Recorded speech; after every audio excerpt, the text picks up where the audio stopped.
Ed eccoci qui, buonasera, buonasera a tutte, buonasera a tutti, salve, salve, salve, da me e da uno strano creaturo che È un effettivamente pinguino.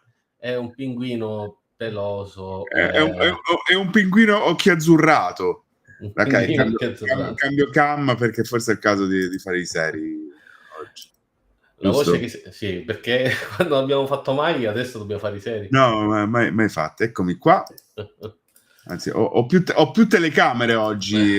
Guarda sta figata, cioè, nel senso, Ciao oggi, Francesca, intanto salutiamo Francesca, mettiamo un po' di chat con oggi c'è, lei. c'è tutta sto ben di Dio di telecamere che sono tornate da Milano.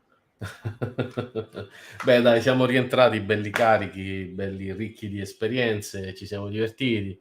Ciao Emiliano.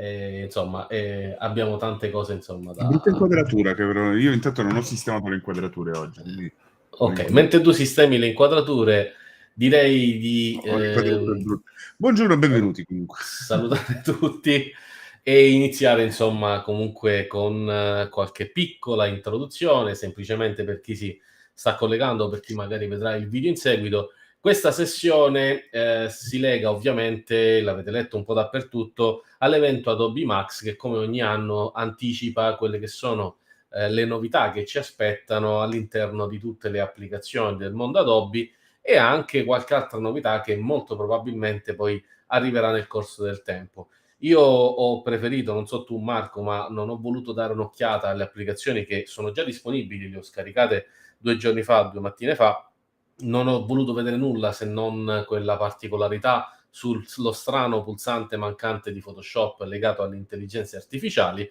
la funzione Latent Visions, e fra l'altro ho anche scritto ad Adobe, ma non mi ha calcolato di pezza, ma non ho voluto spoilerarmi nulla delle novità, anche se grazie a ciao Giovanni, grazie al buon Mario Baluci ho scoperto una novità di After Effects che non rivelo, che però è una piccola, grande, meravigliosa novità per chi utilizza After Effects, soprattutto le maschere e insomma, vabbè, poi vedremo assieme. Comunque una bella novità. Per il resto non ne ho idea, quindi non ho voluto Allora, testare i software. ti dirò la verità, non ho avuto nemmeno io tempo di provare le nuove funzioni in quanto siamo tornati da Milano, dal Viscom, anzi, esperienza proprio molto bella con te a Milano e ovviamente nel tornare da Milano si sono accumulate le nostre deadline. Penso che anche tu sei stato nella mia stessa situazione. No, non te capisco No. proprio, guarda. Io ho tipo 10 deadline oggi da chiudere, quindi Io mi sono finto morto. Se proprio sì, qualcuno no, m'ha è finto... effetto capretta che si spaventa, cadi per terra, giusto? No, no, c'ho proprio il messaggio automatico, chi mi scrive fa: "Ci dispiace annunciarle, Massimo è morto."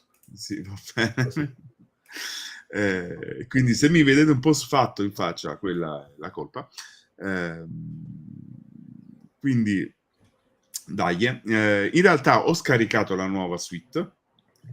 In maniera folle, lo dirò veramente ora qua, qua lo dico e qua lo nego, quindi non fatelo, Ciao ma Sandro. io ho l'automatismo cancella la vecchia versione. No, sul serio? Ma perché ti fai del male così? Ma perché sono stronzo io, scusatemi ragazzi, ma sono stronzo io con queste cose. Ciao Rebel! Allora, intanto aspetta che attivo, visto che mancano 3 minuti, Sì, nel caso che vado ci a mettiamo a vedere un attimo che condividere. cosa... Allora, cosa sarà questa sessione di oggi, che è diversa appunto da quelle che andremo a fare? Andiamo a vedere... Intanto mi si smontano pezzi qua di roba, non so da dove è caduto qualcosa, una vite, va bene. Andremo a vedere praticamente la diretta degli Adobe Max, perché per Scusami, chi non lo intanto saluto mano a mano. per chi non lo sapesse, gli Adobe Max sono, anzi, noi stiamo andando a vedere proprio lo sneak peek degli Adobe Max. E in questo frangente, in questa sessione, l'Adobe presenta i suoi nuovi Dai, prodotti. Marco, dai, ce la possiamo I fare. nuovi Dai. prodotti ma lo sai che sono stanco. No, I suoi nuovi prodotti in messa d'opera in questo caso, o quelli che comunque verranno da qui a poco presentati al pubblico. In realtà nei giorni scorsi abbiamo visto qualcosina sia dal punto di vista audio, quindi so già cosa aspettarmi almeno da quel punto di vista lì. Come detto, l'intelligenza artificiale Sensei ne farà padrona in molto, almeno in quello che ho visto nei vari panel presenti, senza approfondire troppo. Sì, qualche cosina l'ho letta anch'io, e ovviamente noi abbiamo già le AI all'interno di vari software Adobe. In realtà è da anni che ormai abbiamo Sensei all'interno, quindi in realtà parlare ora di AI in maniera Sì, sembra un po' esattamente. anacronistico. Però sono curioso di capire un attimino che cosa diranno, nel senso che mi aspetto ovviamente un'implementazione continua e maggiore e più estesa delle AI in termini di funzionalità, e vediamo un attimino poi cosa diranno. Ora noi ovviamente cercheremo un attimino di commentare le cose, insomma, più salienti insieme con voi. Poi probabilmente il keynote dovrebbe durare un'oretta all'incirca, ci fermeremo qualche minutino in più, giusto per decomprimere. Fra l'altro l'evento sta per iniziare, poi metterò insomma a tutto schermo e vediamo un po' che cosa succede. Tanto stavo andando un attimino a... Ovviamente cerchiamo di tradurre il più possibile quello che viene detto. Le mie doti da traduttore saranno messe a dura prova a questo giro. Io in realtà avevo pensato di tradurre in altre lingue, però effettivamente ho detto no, facciamolo in inglese, che è il mio punto forte, e ci divertiremo un casino a non capire cioè a tradurre correttamente quello che diranno. No, vabbè, in realtà comunque penso che sarà abbastanza chiaro anche quando cominceranno a mostrare qualche funzionalità. Vediamo un pochettino. Io credo che ci siano anche, oddio, i sottotitoli non lo so. Non mi ricordo l'anno Forse scorso se... generati automaticamente YouTube dovrebbe farceli. Non mi ricordo se l'anno scorso l'avevano attivati o meno, ma lo vediamo. Comunque, siamo in attesa adesso di vedere l'inizio.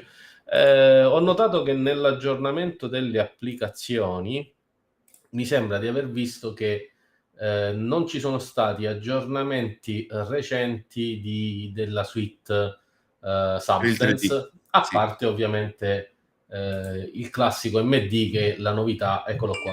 Infatti qui abbiamo Dimension, che si è aggiornato 10 giorni fa, Stager, idem. L'unico in più è appunto MD, che Sa sarebbe... che siamo in diretta. Guarda un Siamo già in attimino. diretta? Vediamo.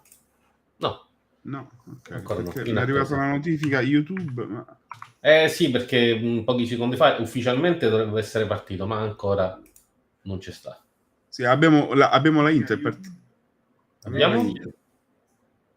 Dovrebbe esserci la intro, ma ancora no, non lo vediamo. Io sono su YouTube, qui vedi, infatti gli utenti qua stanno scrivendo, quindi... posso aggiornare perché magari ogni tanto... No, vedi. Intanto volevo fare una domanda, visto che c'è un pochino di pubblico.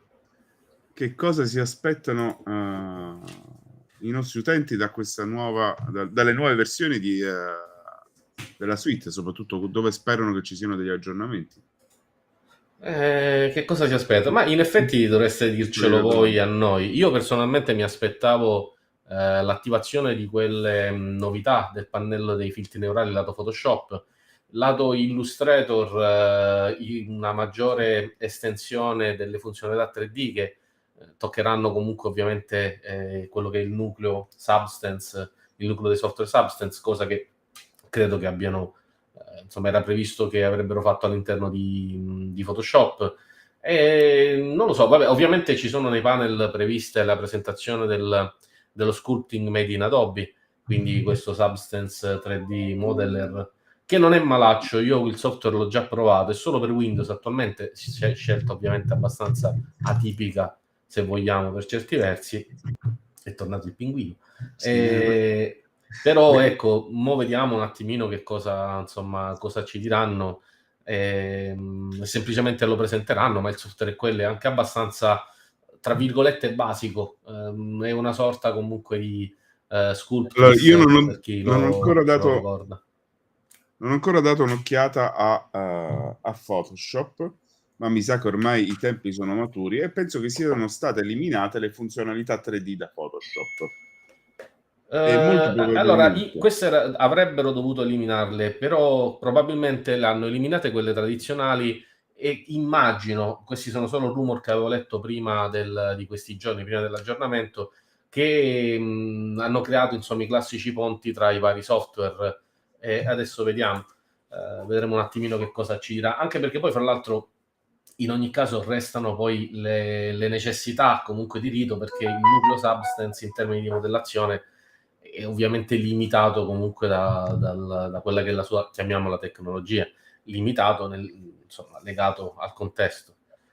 Vediamo un attimino, dai, aspettiamo un attimino, penso che a momenti partirà, quindi ci sono la chat è attiva qui, anche quella internazionale, quindi penso che mancano giusto i classici, aspetteranno quei 5-6 minuti perché parte e poi inizierà anche questa live. Poi After Effects ovviamente ci sarà sicuramente un potenziamento, Premiere che ovviamente, non so se avete visto le ads di Premiere in giro su YouTube, ma Adobe sta pompando molto lato Premiere perché sia preso in considerazione dagli utenti come un tool soprattutto destinato alla pubblicazione social, quindi per le pubblicazioni editoriali, per l'ottimizzazione dei contenuti, e anche ovviamente in sostituzione dovrebbe andare a coprire il mercato di tutte quelle mini app o app tra virgolette secondarie che oggi comunque i creator all'interno dei vari social sfruttano per ottimizzare i loro contenuti. Vediamo un attimino che cosa succederà.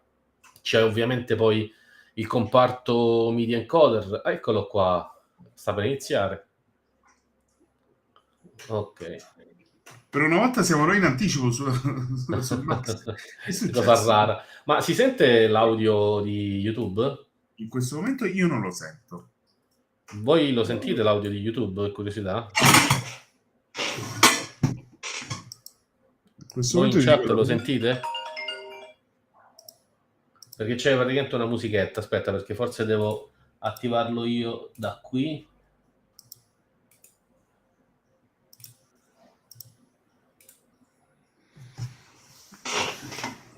Ah, lo sentite? Ok, Francesca, perfetto. Io non lo sento, quindi non sentirò l'audio, che bello. No, non sentite musica? No, allora non lo sento, aspetta. No, non si sente nulla, quindi... Allora aspetta che attivo il mio audio esterno. Non se riesco... Così si sente? Sì, si sente. Si sente anche a me.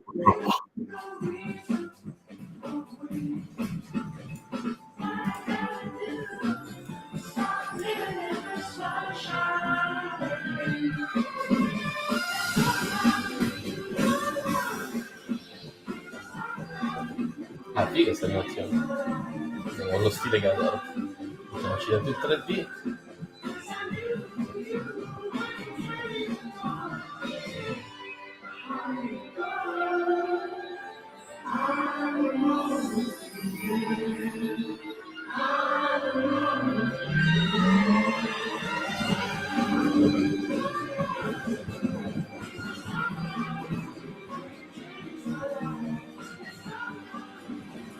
Allora, questa non ha proprio senso, probabilmente.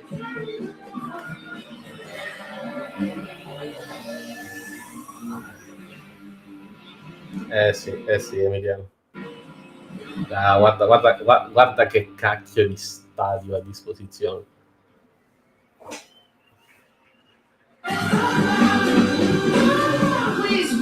Uè, ciao ragazzi, è arrivato anche il Kaboom.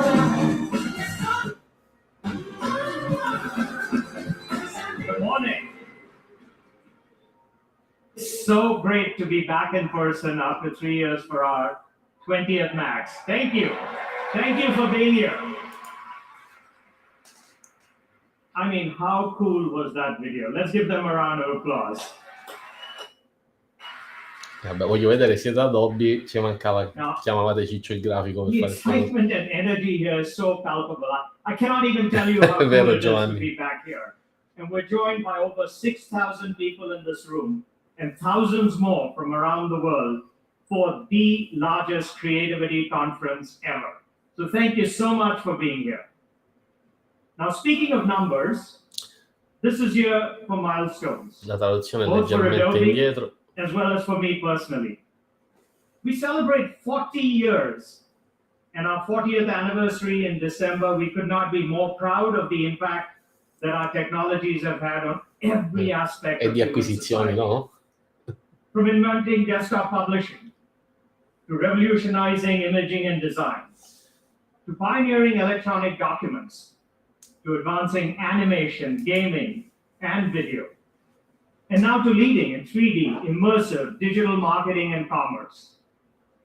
We are focused on empowering everyone, everywhere, to imagine, create, and bring any digital experience to life. It's incredible to actually reflect on the evolution of the company and our community over this time. We focused on continuously delivering groundbreaking innovation, radically expanding our aspirations, and relentlessly focused on bringing the best of Adobe to all of you. But it really is your commitment, your passion, and your creativity that have inspired us to reach higher. So on behalf of everybody at Adobe, thank you. Thank you for the incredible collaboration over all these years. This year, I also celebrate my 25th year at Adobe. And growing up, I wanted to be a journalist. I'm blessed that at Adobe, I've been vicariously able to participate in the publishing industry. And as I reflect on how the company has evolved, there are 4 experiences that stand out for me.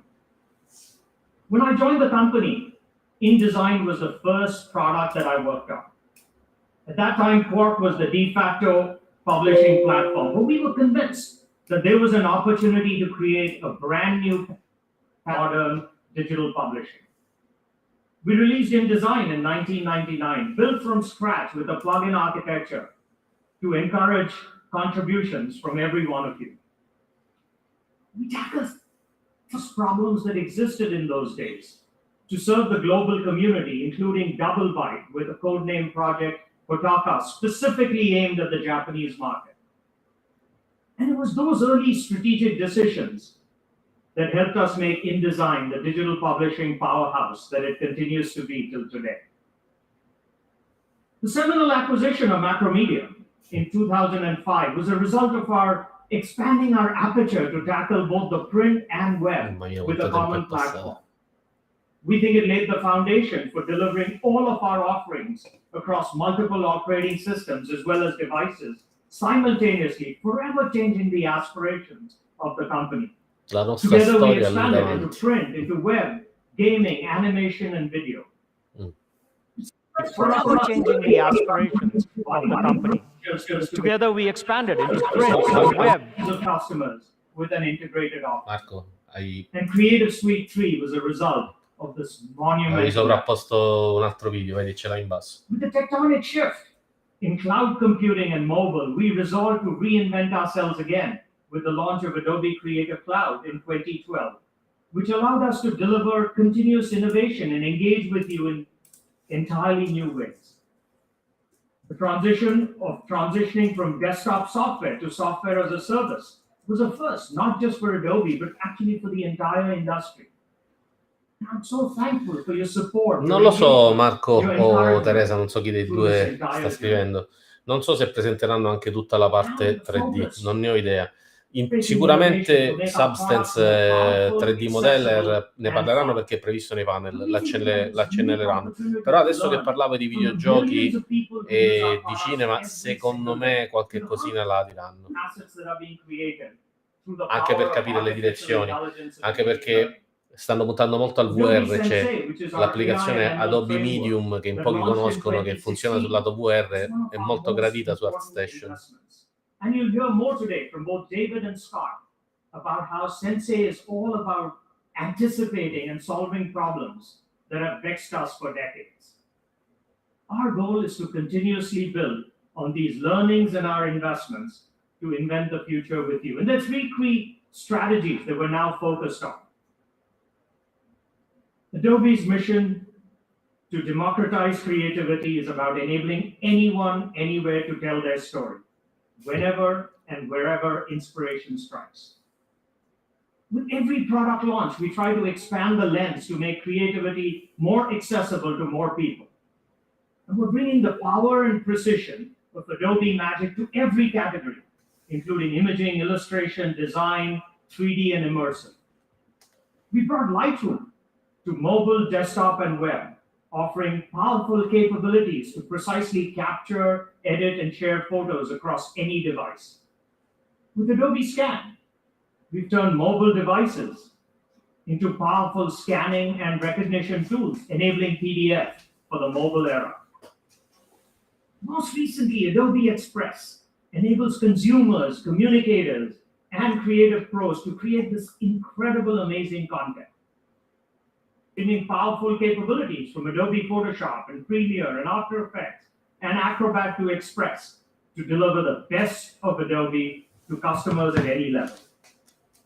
Our vast portfolio of industry-leading products are empowering billions of people to tell their stories in richer and more varied ways than ever before. Well, creativity for AI is not just about product innovation. It's also about unleashing the power to do social good. Today we're announcing the Adobe Express for nonprofits, which provides... Si sente ancora l'audio di YouTube?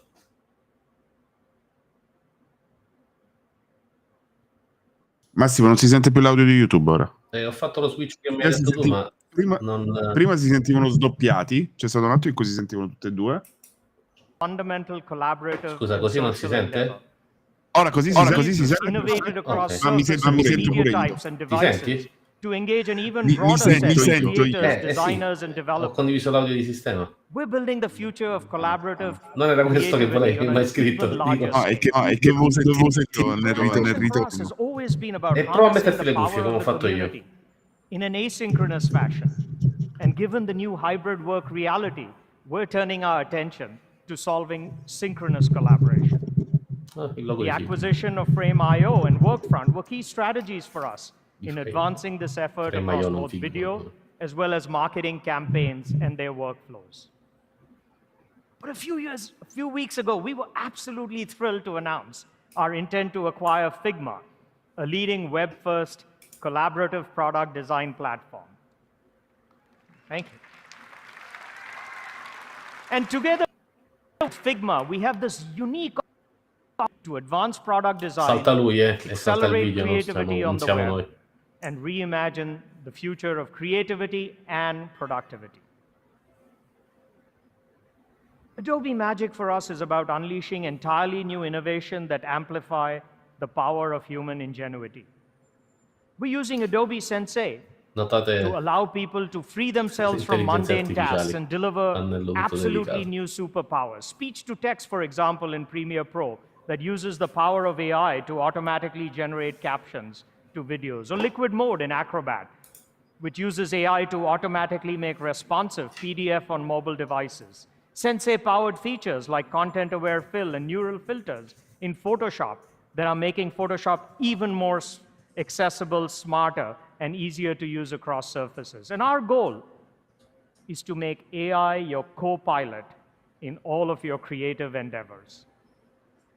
But as a company that serves billions of people, we are also extremely serious about the responsibility to ensure that our technology is making a positive impact. And through the Content Authenticity Initiative, Adobe is partnering with over 800 organizations globally to combat misinformation, as well as provide attribution and provenance for creators. Thank you. But for us, we deliver the best of Adobe when we do it together with every one of you. We're really grateful for the engagement and connections that we see across our over 30 million strong Behance community. Thanks to the incredible partnership with over 300,000 global contributors, Adobe Stock now offers nearly 300 million images, videos, vectors, and fonts to give millions of creators the world's best assets. And with Adobe Max, what started out as a small gathering of web designers and developers, we now bring together millions of creators from every corner of the world, representing every creative discipline. And through the content that you create, share, and monetize, you are amplifying our collective impact. Thank you. Thank you for continuing to inspire our over 27,000 employees around the world Grazie Marco. Products and experiences. Anche a te, grazie, ringrazio. No, con I think it's Marco an incredibly exciting time to be a creator, and we're humbled to partner with you to push the art and science of creativity forward. The world is truly your canvas. And my ask of you is to keep dreaming bigger. Challenge us to help you realize your creative visions and ultimately make the world a more colorful, vibrant place. But thank you so much again for joining us today. And with that, I'd now like to welcome David Wadhwani, President of Adobe's digital media business. Thank you.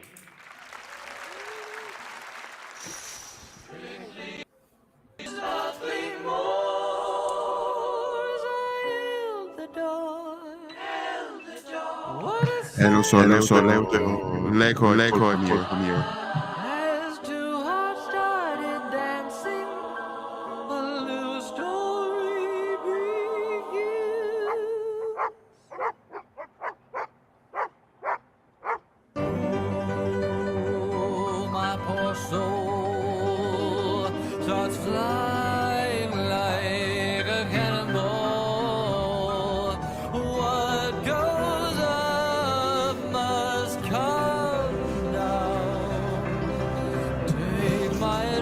Richiamo l'idea finali.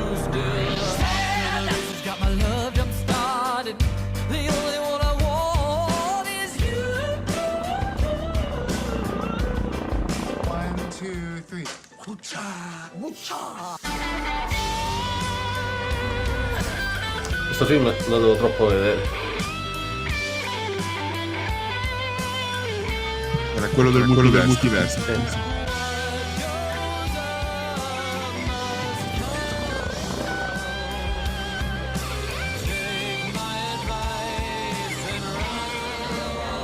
Sì, ma proprio leggerissimo richiamo, Luca, proprio appena accendato. Poco.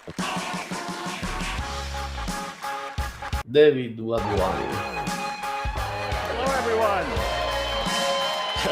Welcome to Max. Well, good to hear it. It's amazing to be in person after all these years, and I want to start by just echoing a little bit of what Shantanu said. Shantanu's journey at Adobe over the last 25 years in many ways has mirrored my very own. I attended the very first Max. Anyone know where that was or how long ago it was? Salt Lake City. I heard someone say it. Oh, it's an Adobe person. It was Salt Lake City 20 years ago, and it's amazing to see how much of this industry has changed in those 25 years. But the thing that I remember most was that I was blown away by the people that I met.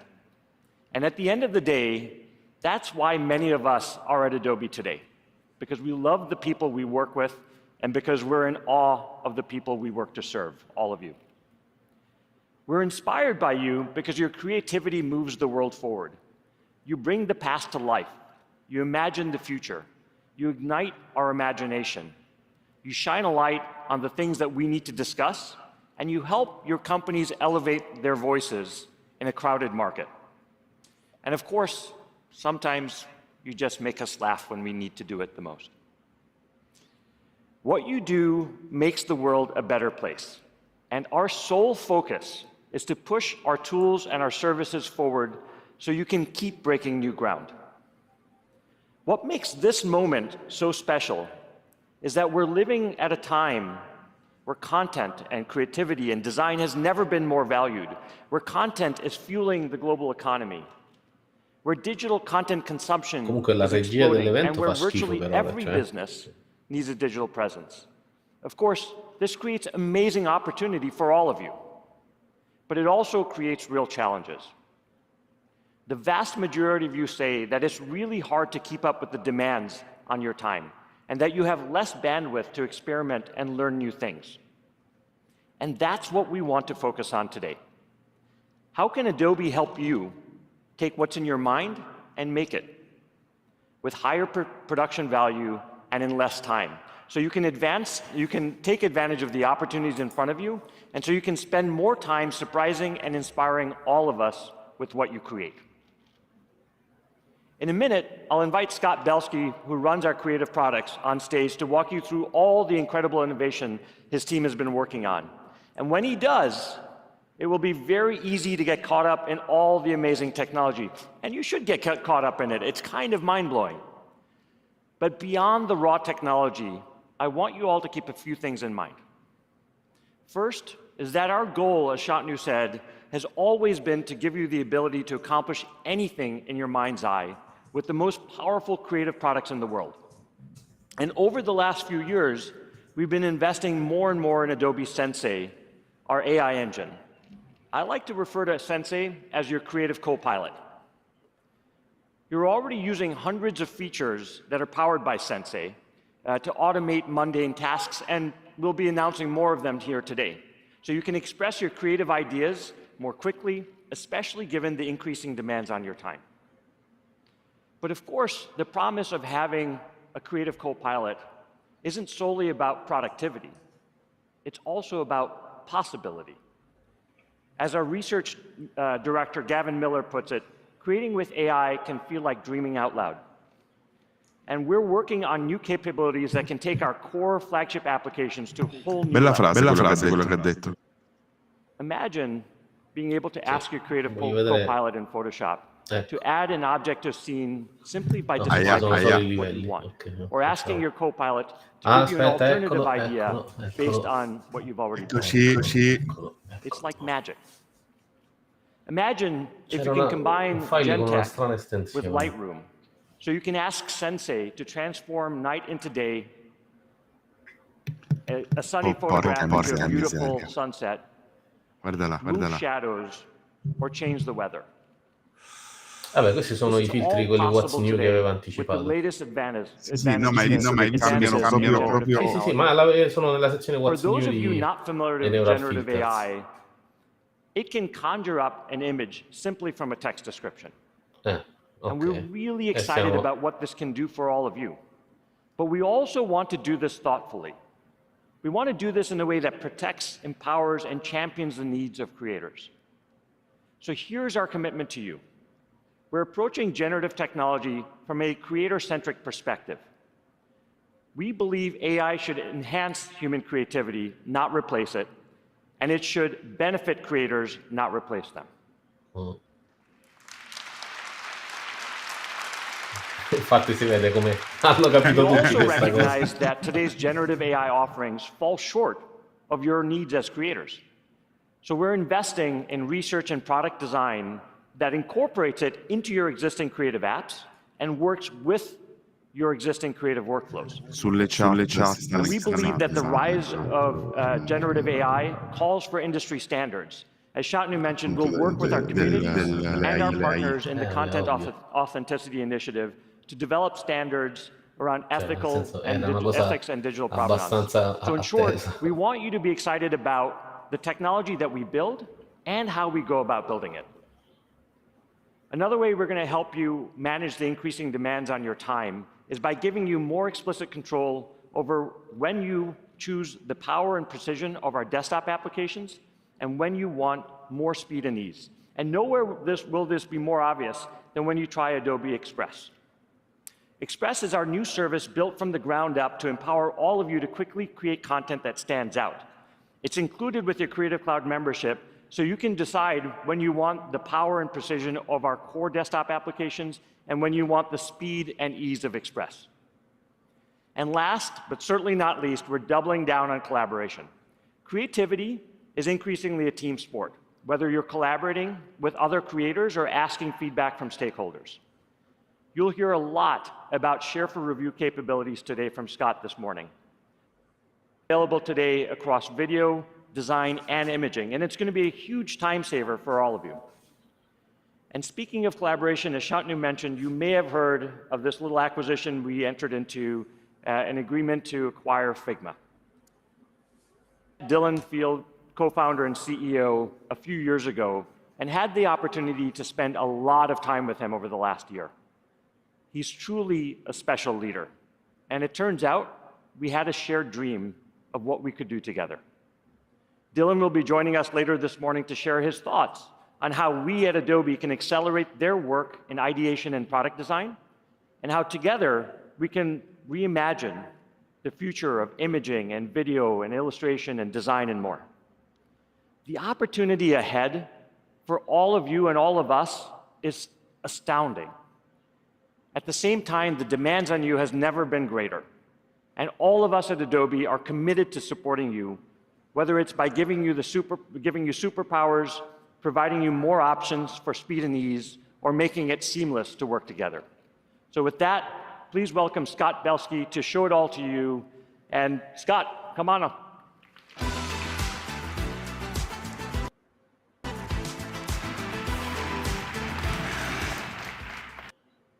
Thank you, David. I'm really excited.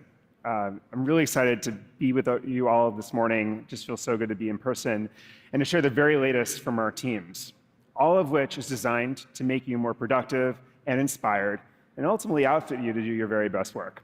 From breakthrough technology and performance improvements to new ways to work together and to create for entirely new mediums, we've got a lot of fun stuff ahead. All of these new features and capabilities that you're about to see fall under three themes: performance and superpowers, or precision and superpowers, speed and ease, and collaborative creativity. So let me provide some very quick context on each of these themes, then we're going to jump right into some exciting demos and announcements ahead. And we'll start with precision and superpowers.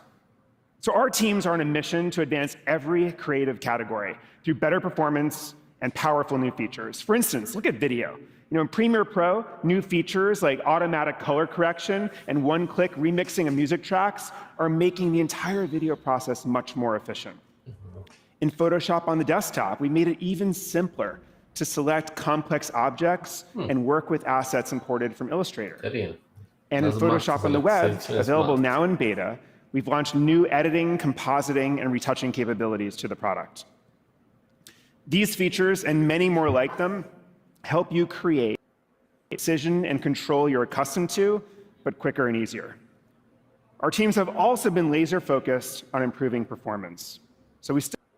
But we have made significant improvements across Creative Cloud over the last year in both performance and reliability, and this momentum will continue in the year to come. We're also focused on making you much more productive with new superpowers, as David was talking about, fueled by Adobe Sensei. So these AI superpowers take over the mundane and repetitive work, giving you more time to explore and to iterate. For instance, in Photoshop, you can get rid of a distracting object just by clicking on it and hitting delete. Sensei automatically fills the space so you'll never even know it was there. Of course, AI isn't only about saving time. It's also about doing things that you previously didn't even think were technologically possible. You can turn day into night or summer into winter with neural filters. You can replace a moving object frame by frame all at once with content-aware fill in After Effects. And that next generation of AI that David was talking about earlier will actually help generate assets for you. We also want to outfit you with one more superpower that's becoming increasingly essential for creative professionals these days, and that is the ability to create for 3D and immersive experiences. 3D makes designing creative marketing assets and new products better, faster, and cheaper. And getting involved in 3D creation now prepares creators and companies to develop for the immersive experiences of tomorrow. So today we'll show you some incredible updates to our Substance 3D collection, and we'll introduce you to a breakthrough new product that will accelerate the creation of immersive experiences. Okay, so I've talked a lot about some of the ways we're helping with precision and control, but let's face it, not all projects require painstaking detail. Sometimes you just want to do something super quickly and as easily as possible. And Adobe Express is really becoming the perfect app for those situations. When you need to quickly edit an image, trim a video, make a GIF, or a GIF for those of you that like to be wrong, or craft, right? Express is really the perfect tool. And with Express, you can give anyone in the company templates and tools to create a social media post that follows your brand and design standards to a T. So lo and behold, you actually can retain creative control in this new world after all. Let's talk about collaborative creativity. Every creative project these days has a lot of stakeholders, right? Clients, marketing colleagues, developers, fellow creators. In fact, these days, Disney tries to compete with better design and creativity. You are all at the center, and everyone else is becoming your stakeholder. But the friction of collaborating, No, sending Giovanni, è around così. these huge files, Puntano keeping molto track su of Adobe endless amounts Express of versions, perché converting ovviamente è from lo one format to strumento another. veloce e It's just always flessibile, been too l'hanno detto much. prima. There has to be Per a better way, ovviamente and we are lavorare building it. con gli utenti che gestiscono All right, social, so robe are you veloci. ready? Quindi All la right, I'm divisione è quella di ready. prima. Demo Le gods, are applicazioni you ready? tradizionali per I hope chi so. è 'Cause we're professionista, live. Adobe Express per We're tutti gli going to altri. start out in the world of Quindi è diverso. design, beginning with Illustrator and Cioè, InDesign. se ti sembra You're una going to cosa see new veloce. ways we're accelerating your work in Illustrator and how we're making handling type a breeze in InDesign. And you'll see one major new collaboration feature across our flagship products I just want to point out. Whenever you see share in the top right corner of your application, you now have actually two great options at your fingertips. First, you can invite others to edit your document with just a URL. The people that you're working with, can access this project on the desktop app or jump into Photoshop on the web and soon Illustrator on the web. But the second, a brand new option, is share for review. A super efficient way to get feedback from all stakeholders on your project with just a click. With Share for Review, you can share design with anyone just by sending a link. Your colleagues can view your work in any browser, make comments, and even point out specific parts of the design that need changes. And the reviewers don't need Creative Cloud. In fact, they don't even need to be logged in. And you'll see all their comments start flowing right back into the application you use to create the design, where you can address it without ever disrupting your flow. So again, no more craziness, exporting to other formats, tracking versions, all this stuff. Share for Review really does make that old world obsolete. Okay, so with that, all right, we don't like friction. So with that, I'm going to turn things over to Danielle Morimoto and Brielle Alexander to show you Share for Review and other cool new features in Illustrator and InDesign. Collaborativa è sempre utilissimo, assolutamente. Thanks, Scott. All right, I am really to be here, and I'm sharing the latest features across both InDesign and Illustrator. I'm working on a travel journal design in collaboration with Christine Herron, a previous Adobe creative resident. I'm here in InDesign, and I have most of the pages already laid out, but there's still a few adjustments that I'm looking to make. So let's jump right in. This spread is looking really good. A lot of illustration elements, so I want to add in a bit more photography. Mi chiedevo, ma allora non gli crasha mai qualcosa? I airdropped this in, so it is an a.k.a. image. Previously, I would have had to convert this in order to use it, but InDesign now supports modern formats like a.k.a, JP2s, etc. All right, so I also want to add in a photo to this bottom left-hand corner. I don't have something exactly in mind, so I'm going to head to the web to Adobe Stock. Now, Adobe Stock gives me access to millions of images, videos, audio, lots of different types of content. I've already done a quick search here for a chipmunk because this is an outdoor page, and personally, I'm obsessed. So as I scroll through, I'm just looking for something where white text is still pretty legible on top of the image, maybe having the animal off to the side a little bit. So something like this could work really well. Now, I can download this right now. But instead, I'm going to save this directly to my CC libraries. That way, Chris can access to it as well. So I'm going to head back to InDesign and go to my libraries panel. Here are all of those shared colors and graphics, and here's that image. So I'm just going to go ahead and place this in, and then scale it on down. There we go. All right, so as soon as I scale this down, I am noticing the text still isn't working perfectly. I want this text to ideally wrap around the side of the chipmunk. So in order to get that effect today, I would take this photo into Photoshop, select the subject, generate a path, bring that path into InDesign. All of that takes time. So instead, I'm going to use the brand new text wrap around object feature and use select subject. Now this analyzes my photo, and it automatically found the subject for me. I'm going to bump up the padding just a little bit, and that looks great. So again, this is the brand new text wraparound object feature, and it just makes things a lot simpler. I do have a page that is heavy. I haven't styled this at all yet, just copy and paste. So typically when I go to style text, I might start with like my header text, go over to my properties panel, and start to look through all of my different font options, and there's a lot of them. And so it takes a lot of time. I might play with the scale of the text, and once I like something, I'll create a style. But that's just for the header, right? I now need to do that for my subhead and my description copy and my list. So instead, I'm going to get a baseline using the brand new style packs. Now, these are pre-packaged with different font pairings, and they use machine learning to look at my text and actually identify all of the different areas for me. There are multiple of these that come with InDesign. But where this is super powerful is you can create your own. So in paragraph styles, I can customize my own style packs, and that's exactly what I've done. So I'm going to go ahead and apply one of these right now. Again, it's using that machine learning, looking at my text, identifying the section, and just like that, it's changed the entire design. Automatizza un po' lo stile. This looks really good. It is, not my favorite design for this particular style, so I'm going to apply another one here. So again, this is the brand new style packs, and it just makes things a lot easier when it comes to getting started and exploring new ideas. All right, last thing I want to do while I am in this file is actually to a graphic that I have. So this is an Illustrator file that I have embedded in InDesign, so I can just edit the original, and it will automatically launch Illustrator with that graphic.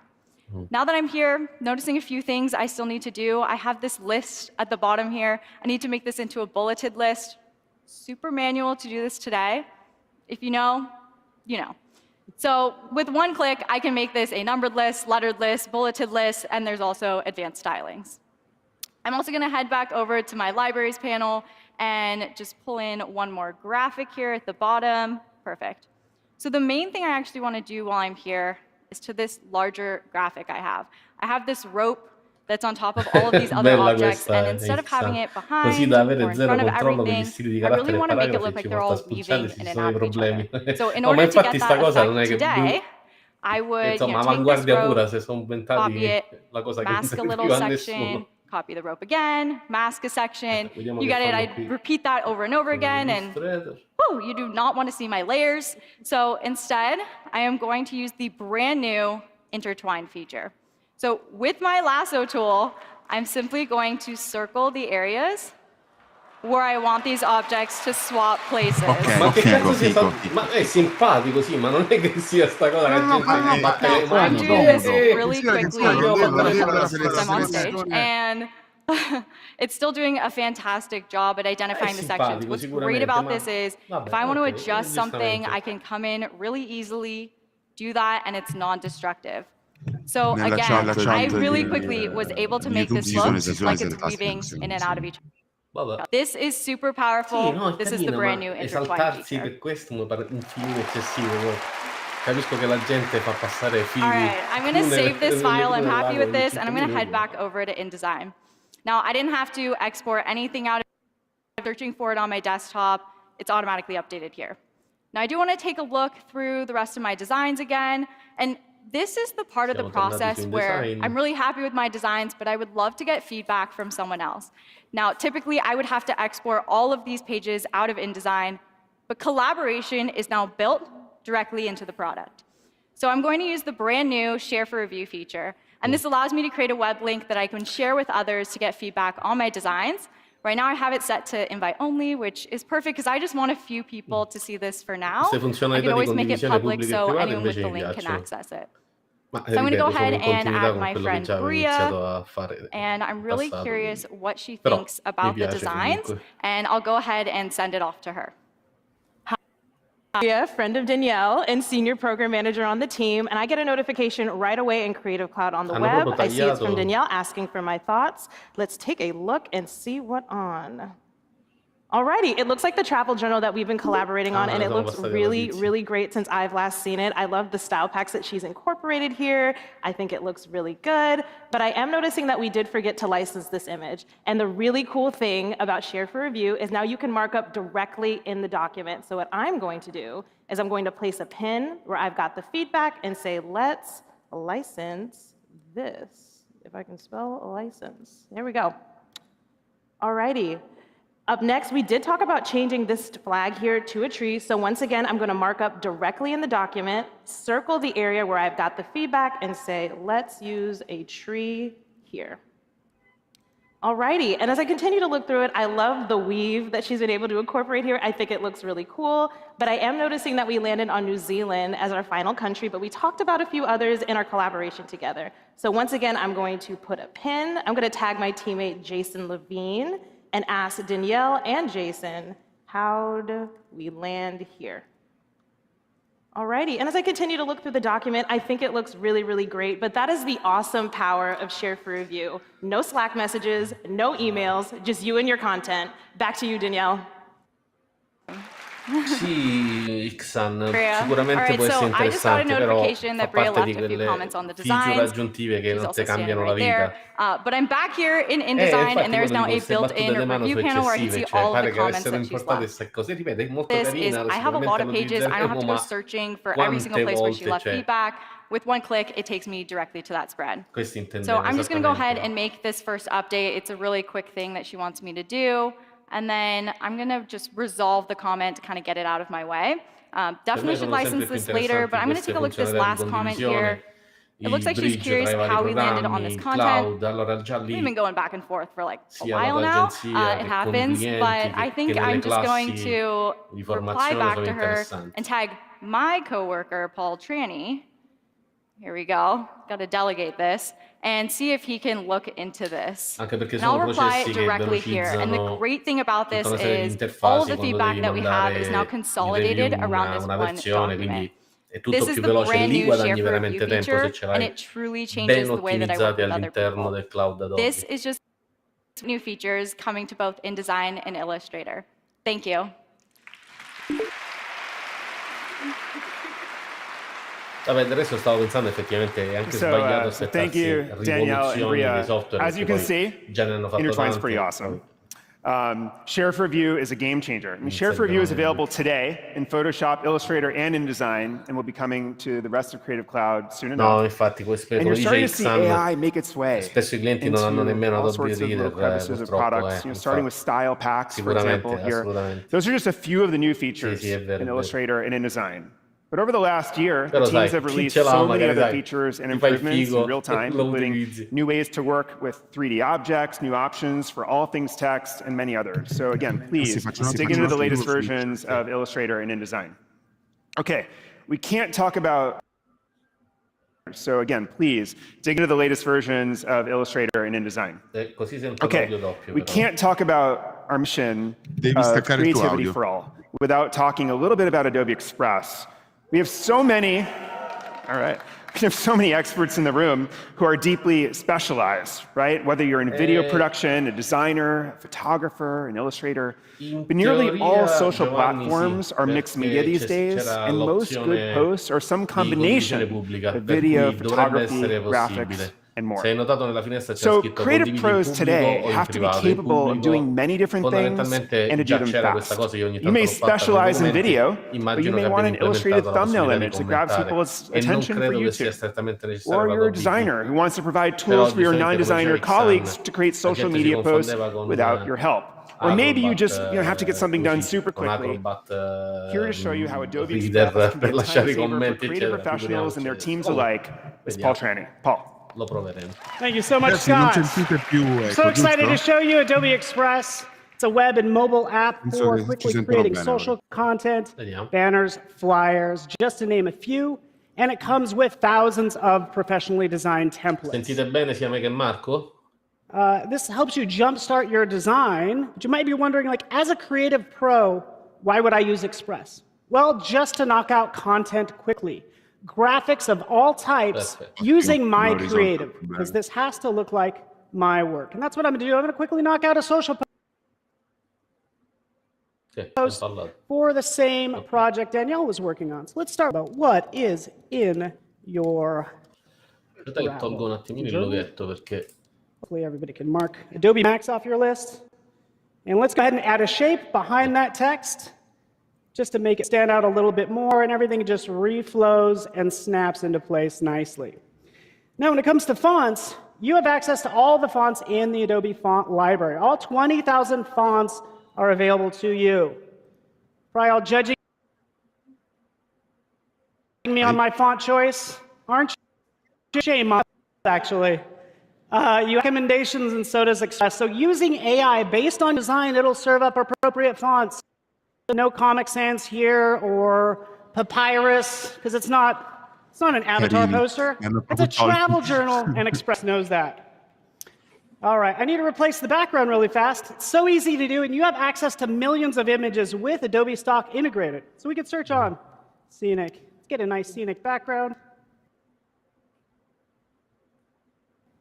back. Ogni tanto si around. blocca, Don't and just returns sono about 3 loro che images. So let probabilmente me quando vanno in slowly caricamento scroll si through each one blocca. of these. Immagino di sì. Bear with me.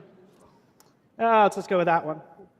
So notice how it doesn't ask me for credits and it doesn't give me a watermark, uploads the actual high-res version, and check this out, like you have access to premium images as a Creative Cloud member. So we could add or remove filters, we could detach it from the background to move it around freely if we want to. Ha ragione Really, Giovanni, you have creative control. So tens of thousands come annotazione, visto che tanti pensano che of fonts, solo il Mac hundreds si of possa millions of utilizzare images. per Can I say lavorare bene. my mind? And we're just getting started. But it also has your stuff with Creative Cloud Vorrei dire libraries che comunque integrated. alla This happens presentazione to be a dell'Apple shared c'era un errore del Mac. Danielle has insomma, access to all my Photoshop and Illustrator work. Take that, drag it out, and start Non ho using capito it perché stanno facendo like queste cose so. come se fossero Nice chissà little quale novità. Illustrator Praticamente Adobe collage. Spark We non can è just che... rotate it. Sì, ci sono dei tool in And più, do ma something questo è like Adobe that. Spark. hai che l'editor, sta no, per l'editor è fare- più We put this complesso, right on this sembra travel una journal. web app. E visto che le tendenze vedono gli utenti preferire And le everything web kinda app snaps alle into app place installabili, We're gonna carità, ma... this Questa image è una just to web give it a app, human Sì, però ti voglio Now, dire for io, this image, I just cioè, need Adobe to knock Spark out the essenzialmente background, faceva questo right? con un layout That's meno so easy to do. meno Just check this out. Remove background quick Aspetta, action. questo I don't need to open this questo è up in interessante. Photoshop. Questa è I la don't web need app, to do non ce anything, to l'hanno. be honest with you. It does it for me, in right? Piece of realtà, cake. Remove background per ora non c'è nessuno, te lo posso And assicurare. done. Non c'è That's actually nessuno one of the che many fa. quick actions you'll find like ma ci sono throughout delle app che Express. lo fanno queste, lo fanno apposta. Sì, sì, ci sono Sometimes le the app Creative Cloud esterne libraries che lo and fanno. quick actions Esterne just all'Adobe, really ma making sono common integrate quello. tasks Questo sì, easy. può essere Yeah. carino, ma Let's talk about branding, a because this is coprire not quel on tipo di brand. mercato. I just picked a random font, to be honest with you, and it's not Evoluzione using the della right web colors. app. And Express makes branding easy. I love this. I'm going to go to new Questa è browser. Canva, You ragazzi. can set up your own brand like I've done. You add your colors, your Ragazzi, è Canva. Cioè, logos, even your è own proprio custom Canva. fonts for you to use this content, inviting other Adobe people, Canva, dice other designers, non-designers, marketers. That a person's always asking you for logo. Yeah, stop bothering me. You have the logo. È uno dei Lo speaker tra poco muore. All you have to do is go to that project, and all they have to do Paltrani è is uno di quelli click che si apply brand, fa and we can shuffle gli through access a ogni different Adobe colors Max. of that as well. Changes the Oltre font, anche gives me the logo. We can move that al over. capellone di So I Adobe love it. Premiere. Express really puts you in control of the brand for anyone to use, really anywhere. Even old Todd from marketing. Francesca, All right. No, So, Francesca sta proprio così. I made this at one size. Luxury of creating at just one size. So let me switch over to Adesso che cosa fa? Mentre parla molla un This bestemmione project. con un pugno sul tavolo. lovely animated is the ability to add as much as you want at any size you want. Facebook, Pinterest, YouTube, Snapchat. I'm using Snapchat. I don't know. I don't. Maybe you are. You can knock out those graphics. And look what it did. It reflowed that content as well. That's what doing magic right there. Comunque una grafica It's not che on manco brand, si- right? This is my fun part right here. Is jumping in and just applying brand to all of Ok, that. questo è So interessante. any Ammetti che screen, questo right? mi Any piacerebbe size for any averlo platform. come funzione. I'm drunk with power right now. Che ha fatto Come una funziona sorpresa, di, ha applicato Let's go. in un Publish colpo is solo easy. a tutti i Go to modelli. publish, select the platform that you want, like I'm doing right now. Really, anyone you want, and as many platforms as you want. We'll jump in there. La We'll select all those. We can add la a pianificazione, il caption. planning We'll just interno add è an carino. emoji right here. Take a preview of our work. Gorgeous, gorgeous, gorgeous. Looking great. And this is my favorite part right here. Check this out. A scheduler. Built-in scheduling. You pick the Sì, il date, resize era quello che you non ho pick the visto perché stavo time. leggendo la It chat. puts Sì, it sì, era right il in resize. there. Comunque, il resize Looks like I'm planning, working. Ok, anche questo è interessante perché praticamente Social hanno media preso is doing programmi di its thing, scheduling. even on the weekends. You can move this around. You can unschedule stuff for publishing later. But I lied. This is actually my favorite Hanno part. preso buffer Using e l'hanno messo Express dentro. for the scheduler alone. Anche So se you can take ovviamente your devi Illustrator, passare your da questi Photoshop tool, content. qua siamo su In this una fascia case, Allora, consumer non bassa. mi dispiace perché da una parte è No un solo need for a abbonamento che separate compri per service. fare tutto. E Let's just push this out alla maybe two out fine here. There's this really cool l'egemonia keynote going. di Schedule that Adobe and serve a done. questo. So creating, scheduling, Sì, però publishing. vedila così. Creative. L'utente Adobe medio Express really is che the non best kept utilizza secret in Adobe, Creative utilizza Cloud. Canva, se ne frega di queste funzionalità. L'utente pro fai certo che abbia già il suo planning a disposizione. E poi c'è sempre la variabile della, diciamo, del valore del punteggio Thank you, dell'algoritmo che Paul. assegna So, ai contenuti io che Io arrivano dai planning esterni. Per cui non è esattamente così Express fluido has an e non è incredible detto feature che sia set. conveniente It's really pubblicare becoming a dal central punto esterno. companion for modern day creativity. Io lo vedo I'm just really incredibly proud of this team. All the features you saw, libraries integration, social media content scheduling, all of it is available now. And just a reminder, if you're a Creative Cloud member, you have Adobe Express. So check it out, express.adobe.com. So in the coming year, you're going to start seeing Express in more places across the web. Integrations, wherever you want to edit an image or a video, or insert your brand or access the creative power. And one of those things we're announcing today is with Wix, the cloud-based website development platform.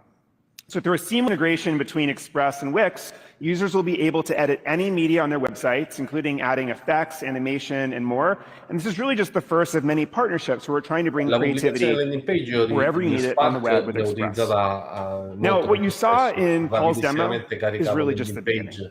Express is evolving super fast, and based on your feedback, we have a lot more that's coming in the pipeline. Let me just give you a quick what is in store. So Express is going to become the world's most agile multimedia editor.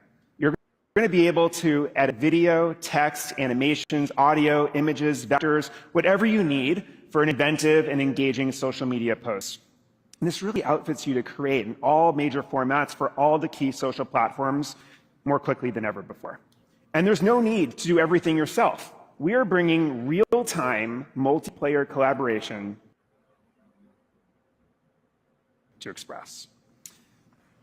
So you can just create together and always see what each other are up to. It's really the perfect solution for every shared project.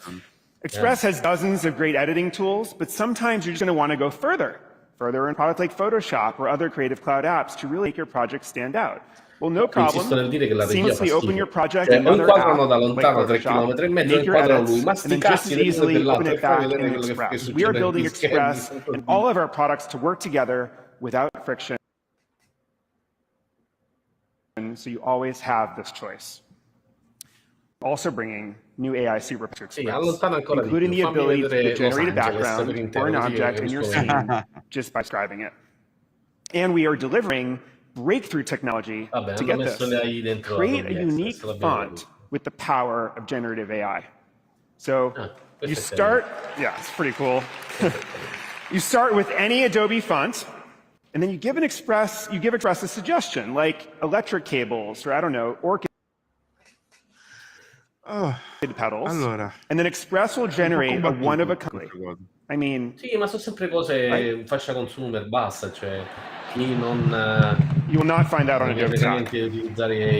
So, when you need power and precision, you've got our flagship applications, but when you need speed and ease, Express is here for you and the rest of your team. And the best part, these products work beautifully together. The Express team is constantly shipping, so keep an eye out on Express for these new features and more coming soon. Okay, so let's now shift gears. We're going to talk about Photoshop. And you all, anything is possible. We are in an era where brands are only as inspiring as their latest content. Everyone wants to stand out, and creativity ultimately unlocks self-expression. And so we need Photoshop at our fingertips, wherever and whenever we need it. And over the past few years, we have been on a mission to make Photoshop available everywhere. In 2019, we announced Photoshop on iPad, making it possible to work on a Photoshop project on the train or wherever you find yourself in the world. And last, Photoshop on the web lets you and your collaborators work across any browser together.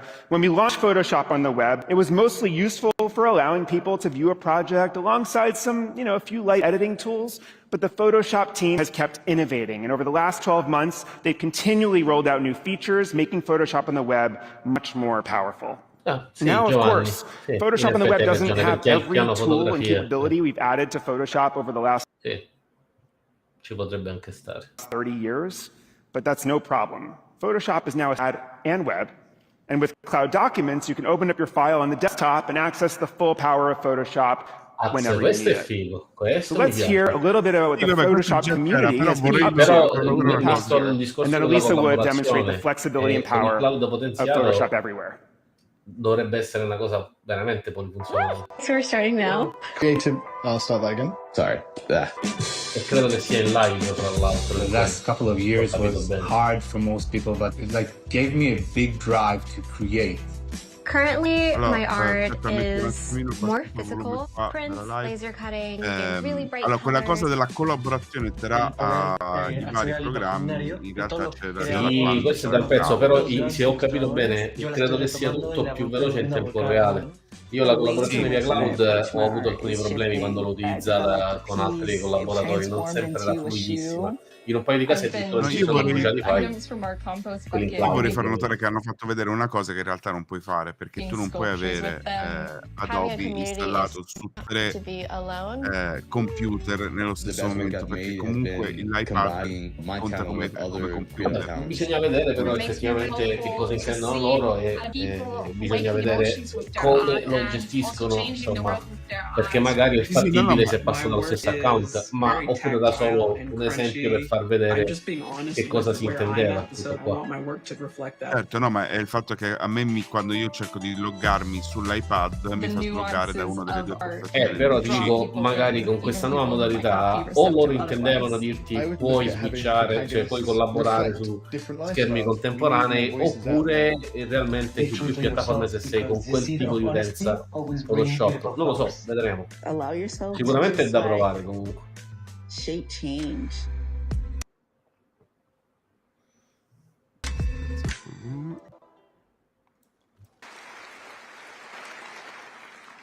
Hi, I'm Elisa Wood, design manager on the Photoshop team, and today I'm going to share with you what our team's been working on. So let's go. Here I am. Oh, thank you. So here I am in my email, and Serge has shared with me a link to today's demo document. So I can just click this link. It's going to take me right into Photoshop on the web beta. I don't have to install or download anything. I can get started right away. And on the left, I have tools. On the right is the layers panel where I can add adjustments, effects, masks. A lot of familiar faces from Photoshop on the desktop right here in the browser. So it's first thing I want to share with you guys today is now we have full fidelity raw image support here in the browser. So I can come to my place tool, choose a raw image, and it's going to take me right into Adobe Camera Raw here on the web. And with a few toggles here, I can start to adjust the look and feel of this image, playing around with all that data that's in this raw image. So if you've used Photoshop on the desktop in the past, or maybe Lightroom, you will understand why it's pretty exciting that now we have this here on the web. So now that I'm done, what do? I just hit done, and it takes me right back into I can just scale and resize this to get it right where I want it. That is looking pretty good.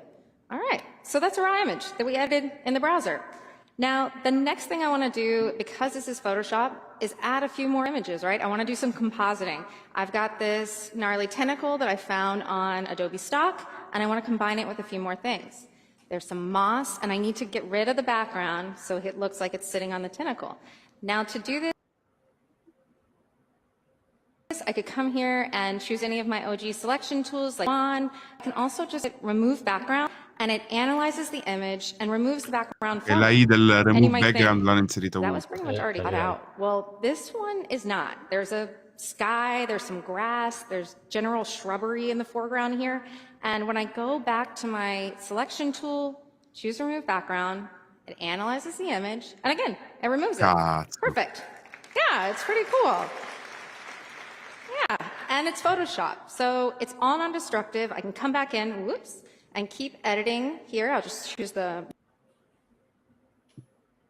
moss mask, change my color, there we go. And use this so you can see how remove background is a really good way to jumpstart a composite workflow. And then you can use core Photoshop features like masking and brushing right here in the browser to make it your own. Get creative with it. All right, so that's looking pretty good. Normally I might do a little better job, but I'm in front of a few thousand people. Windows. So here we go.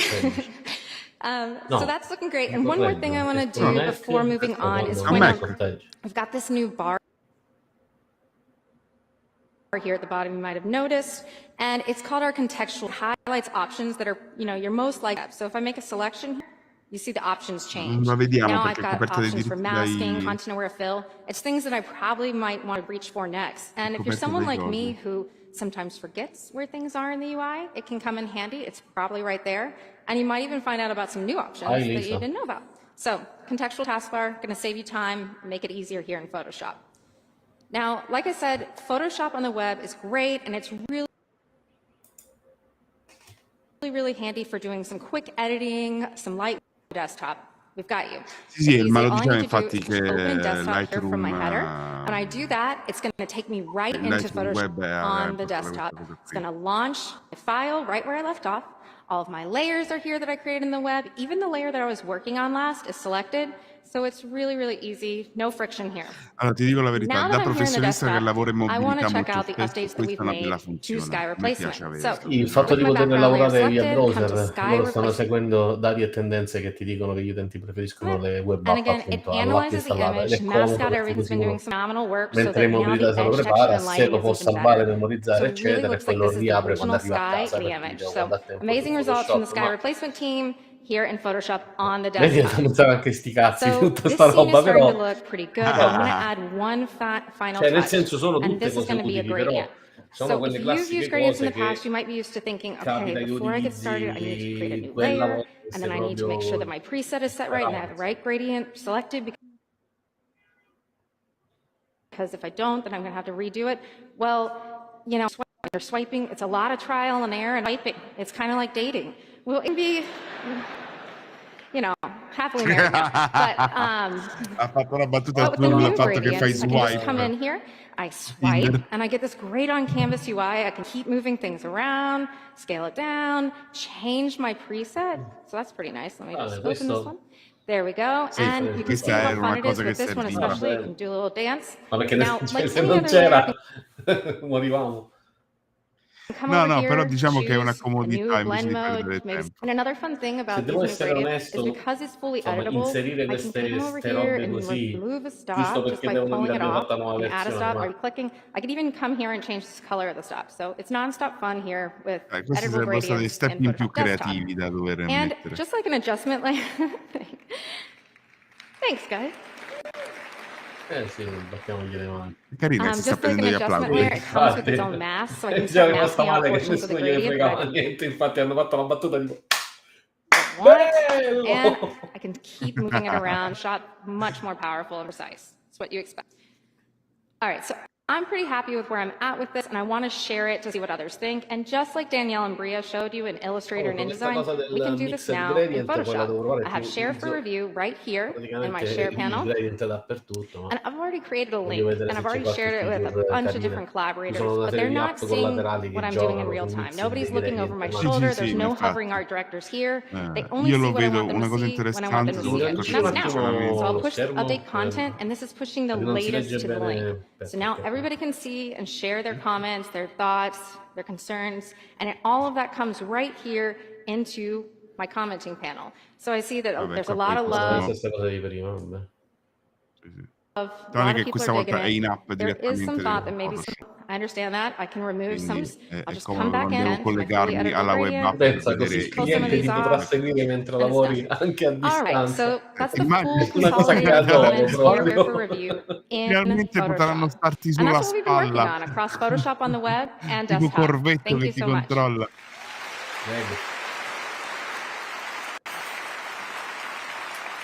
Che bello avere So thanks to Lisa. So Lisa showed some clienti corvi sulla Photoshop, spalla. but there's just not enough time to show you. I'm constantly rolling out new features that both speed up your work and let you do things that were just never before possible. Fino ad ora For example, non c'è we proprio can get to niente it, di but neural filters. proprio These are those in realtà c'è la AI-powered cosa che features that do incazzare complicated and sophisticated del- edits with just a few clicks. funzionalità che Among hanno some fatto of the vedere un latest attimo, ones, dice just to point a few aspetta out, nel panel you'll find dedicato è depth meglio se blur, no which automatically quando tweaks the pigliano background of your photos to help your subjects stand out. Landscape Mixer, which lets you combine two landscape images, change seasons, or even change the time of day, which quickly brings color to any black and white. Lisa also showcased our new collaboration features in Photoshop. So whenever you need to share that moment in time with a client or a stakeholder, abbiamo capito che la condivisione è importante. Shipping today. Okay, we're going to now switch gears. We're going to talk a little bit about photography. I mean, everyone sees the world differently. And photography enables us to see the world through the eyes and minds of others. I feel it's the images of people, places, and moments that capture the texture of our lives. And it's only when we kind of look back through it all that we realize how much we've really lived. So it makes sense for everyone to be able to take their photography to the next level. And much of the magic comes from what you do after you take the shot. How do you adjust the colors to capture a mood? Or use light and shadow to direct people's attention? Or edit a portrait to bring out your... Lightroom is what professional and amateur photographers around the world use to make their photography truly their photography. Giovanni, questo è per te. Over the last year, the Lightroom team has released dozens of new features for desktop, mobile, and web. Many of these use AI to actually easily select and improve specific parts of your image, the sky, the background, individual people, even the specific parts of a person's face. Or you can use one of the many new Lightroom adaptive presets that improve your whole image. But fortunate to spend some time with photographer Michael and see how he uses Lightroom to capture portraits of people and communities in his native Ghana. Let's take a look.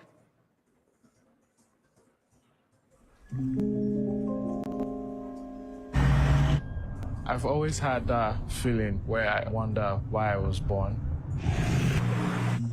I'm here for something, but I just couldn't figure out what it was. I've always wanted to be a photographer. When I found that that was my true purpose, I didn't hesitate. Add energy to it, too. 1, 2, go. As a photographer and an artist, I try to focus on those aspects of finding out what makes us feel alive. Because on that, you get the true essence and you put that into a story, and that comes together as an inspiring piece.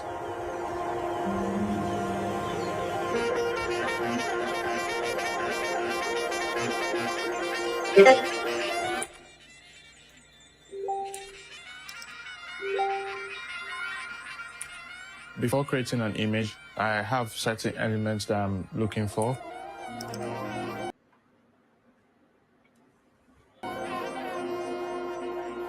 Most important expression.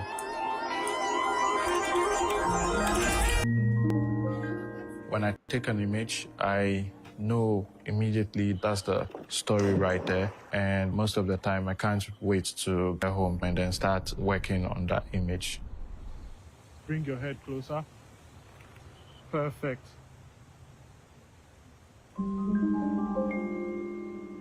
Sono molto belli When comunque you look questi... at the images, then Vabbè, vorrei vedere Questi che Adobe col documentari. budget che c'hanno What ci makes mancava us pure who che we are. faceva schifo. Happiness, I see freedom, and I see somewhere that I can call home.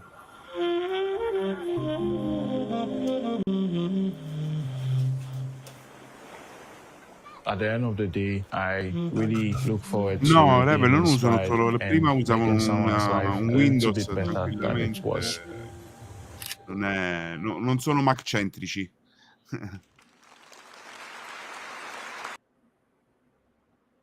Poi Trani ha sempre usato for letting us just spend an entire day with you watching anche nelle live che fa per Adobe. I want to repeat one thing Michael said. You know, as a photographer and artist, he was saying, I try to focus on finding out what makes us feel Certo, posso dirti che mi manca un pochino l'accento indiano quest'anno. It's a beautiful mission, you know, such an amazing thing to capture photographs of those moments for the rest of us. I feel like that's so much of what that art is all about.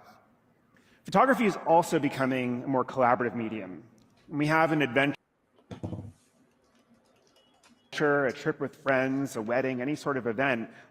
So I want to make sure you know about Lightroom albums, which really makes photo sharing super easy, but it also allows for group editing. So your friends can choose their favorites and make their own edits and improvements. It's really a great way to preserve the memories, but also enhance them in a uniquely collaborative way together. Earlier, David mentioned the Content Authenticity Initiative. So a little bit more about this. CAI, as we like to call it, a little easier off the tongue, now has more than 800 members, is developing open source technology available to all that helps establish provenance and attribution of a piece of content. So people who create media can choose to add content credentials that show who made the content and how. And our vision is a world in which much, much more of the content that's created and shared has content credentials attached from anywhere that you make it. And that media, and the media that doesn't, or the media that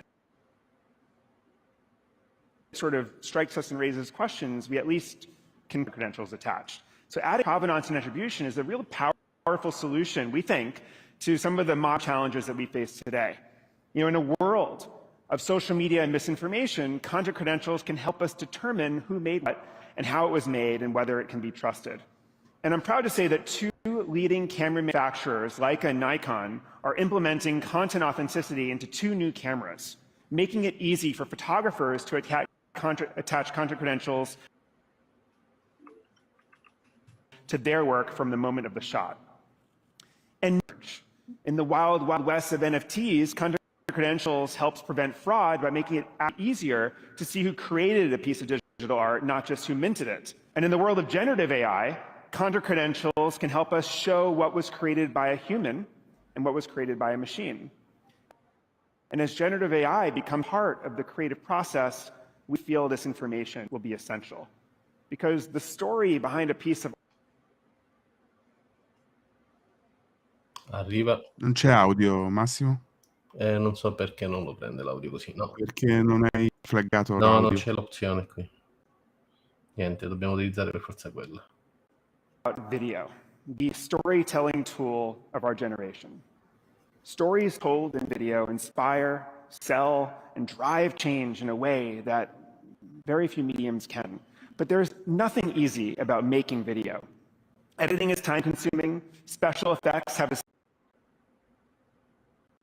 steep learning curve, and video is one of the most intensely.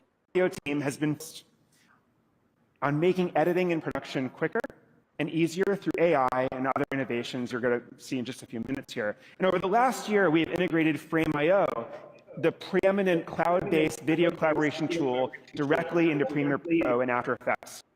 So with Frame.io, you can say goodbye to the clunky old way of reviewing video that involved tons of emails and vague time-coded stamped comments and whatever else. With Frame.io, you know precisely what frame a can even actually circle a part of the video that they're concerned with. And with Frame.io, security comes first. You always know that people who are viewing a video are authorized to do so. Along with integrating Frame.io, we've also added features to Premiere Pro that will make video editing a lot faster. So Karina Anglada is here with Jason Levine, and they will show us in a moment how to, just how we're streamlining the video workflow end to end. But first, let's take a quick look at what video artists have been up to over the last year. Cosa un? Visto che ci mancava un drogato sul palco, vuoi vedere chi stanno mettendo ora? Però sta glitchando a bestia. I think 2022 has been a real challenging year for a lot of people. Just made me feel even more passionate about what I do as an editor. Creativity is necessary to be flowing around us all, to feel better as people. Sì, Giovanni, penso pure io, effettivamente. I think the thing that motivates me most creating content that breeds empathy is positive and makes people feel better. I really gotta make that. It kind of dawned on me like, wait, I have a responsibility to put out good stuff in the world. We just want to make the kind of work that we didn't see growing up. Stories about queer people, more inclusive stories. It's just really exciting time. One of our roles has been guide a very hard conversation, but make it fun. The best solution that the average person could do is to... We need art to reflect and make more easily digestible some darker things that might be happening in the world. Now the challenge is being your most authentic self. I think that our life experiences will always reflect on the things that we're creating. We want to celebrate as many types of human experiences as we can as a smaller studio. Non-corporate safe. Do not talk about these at the water cooler topics. Those are my favorite. One word I would use to describe 2022 would be... I'd say of one stem. Driven. The word would be no. Freedom. Evolutionary. Ooh. Hey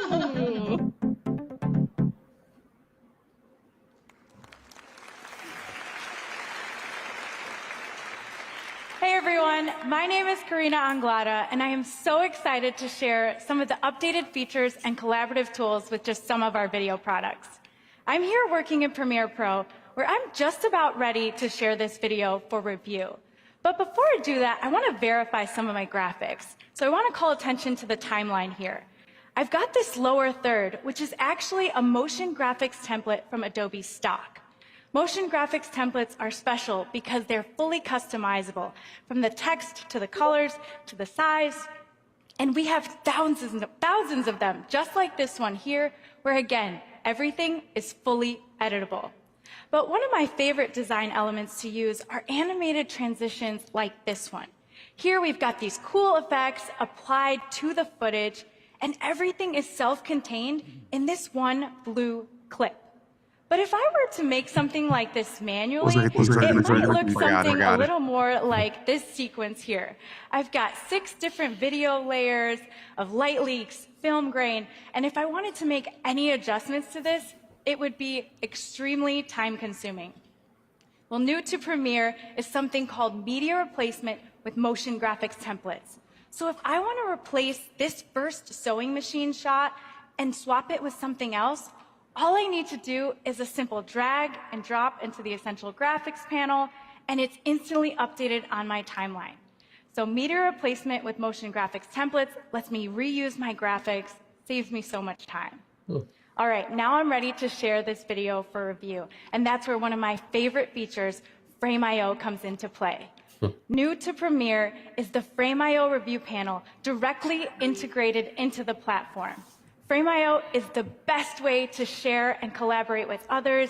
It consolidates my comments and feedback, and it centralizes my projects and assets. So I'm going to add my friend Jason Levine to this project, and I'm going to upload this sequence directly into Frame.io. What's amazing is I can check this box, which ensures that my markers on the timeline here upload as frame-accurate comments. So I'll upload this video, it gets sent to the cloud, and Jason is going to leave me some feedback. Oh. Eccoci. Hello, creative humans. Fai il sexy. Very nice to see you all. So lovely to be back. Well, here I am in the browser in Frame.io, and just like Bria showed you earlier, it is incredibly easy to add markups and comments, but more importantly, the most important thing of all, frame accurate comments and markups. Right here. Yes! Thank you, sir, in the back. Quello di prima moriva, questo invece esplode. Very similar tools. You can draw or paint directly onto a singular frame of video. Or you can use things like the arrow tools to call out areas like blown out highlights, or just calling attention to a specific region of your video frame. Any of you can do this. You feel me? Yeah. They locked away. All right. So let's tackle Karina's comments. The first one here is, how does this look? And I'm assuming she's talking about the general look of this. It looks lovely. I love the shot, but it does look a little bit flat compared to some of the other frames that I saw before. So I'm simply going to come down to the comments field here and type needs color correction or needs color correction, whichever it is. She will understand me. And that frame-accurate comment will now be sent directly from here to the review panel in Premiere Pro. Ben arrivata. Ciao, Michela. Perfect. Let's go to the next one here. How is the audio? Now, we've been working really hard on this audio track. We went through thousands and thousands of songs in dozens and dozens of styles, all available via Adobe Stock Audio. So I'm very concerned. I want to hear how the eventual mix turned out. I want to see how this really turned out. So let's take a quick listen and see.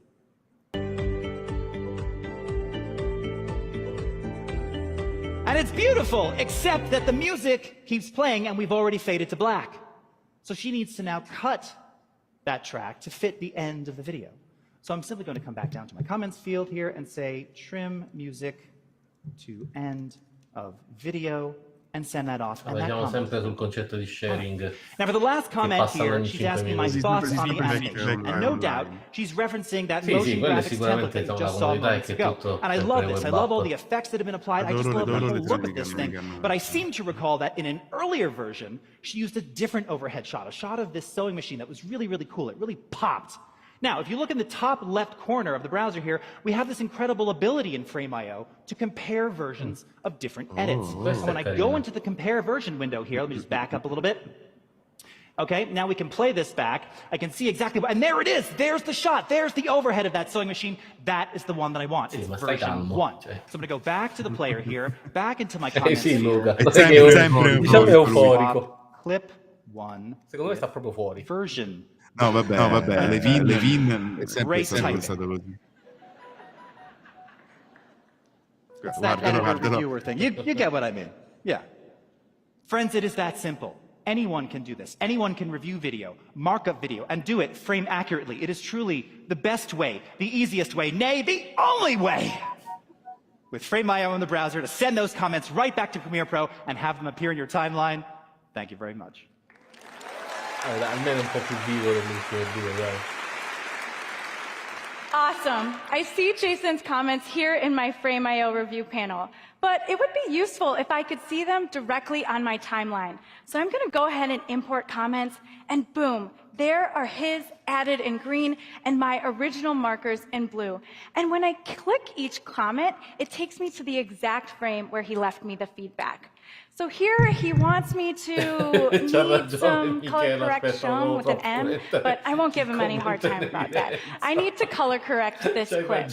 Now, I'm not a professional colorist, so I need something to help me jumpstart the color grading process. AutoColor is a one-click color correction tool powered by Adobe Sensei machine learning that helps me do just that. I click AutoColor, and it instantly applies that color correction. What's amazing is I still have full control here with the sliders, and when I toggle the before and after, I see the difference is dramatic. So I get one-click color correction with AutoColor. I'll check off this comment, and here go to the next one, where Jason wants me to trim my music to the end of the video. And when I zoom out of my timeline, I see my purple music track from Adobe Stock is far too long for my video. Now, what I could do is simply drag and add a fade, but that's being a little lazy, if we're being honest, and I take a lot of pride in my work. With the Remix tool, I can shorten or lengthen any piece of music to the exact duration I need. What's amazing is Premiere Pro is going to analyze the music, and it will preserve the beginning and end of my song. And it will show me what these transition edits are with these wiggly lines. So let's take a listen and see how it did. That was envisioned from your mind. It's really magical. Did you guys hear that transition edit? No, exactly, yes, applause, because the Remix tool did the work for me, saving me so much time and energy, and that is the incredible power of the Remix tool. All right, I have one last comment to get through, and here Jason wants me to swap out this piece of footage with another one, and again, just like before with media replacement with motion graphics templates, all it is a simple drag and drop, and it's updated, ready to go on my timeline here. All right, I'm ready to share this final version, but this time I'm gonna go back to Frame.io, and I'm gonna share this as a presentation. This gives me my own custom branding. I have the option to password protect it, allow downloads, and when I click the link, it's ready for me to share with many. These are just a few of the incredible features and the new ways to collaborate. We cannot wait to see the work that you create. Thank you. Non ho capito di quei simboli che c'erano nella traccia in basso, le linee ondulate.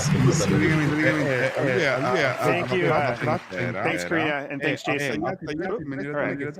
Thanks, Karina, and thanks, Jason. So that is just a taste of the latest and greatest in video tools. We've been rolling out hardware acceleration and other performance improvements, improved handling of graphics and titles, added new quick export features, and so much more.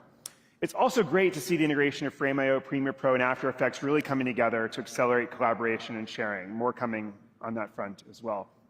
So now let's check in with Frame.io co-founder Emery Wells and team to hear about the latest developments in camera to cloud. This is a revolutionary technology that automatically transfers footage from a set anywhere in the world. So a set that's active, right? This footage then goes to the cloud in real time, so post-production can start before shooting has even concluded. Emery. Thank you, Scott. Since launching Camera to Cloud 18 months ago, we have heard from so many of you around the world about how impactful it's been to your work. Glenn Ficarra, the director of the hit series We Crash, said, "Camera to Cloud has revolutionized our work. We can now view a rough cut of a scene before people even get dailies on other platforms." But it's not just films.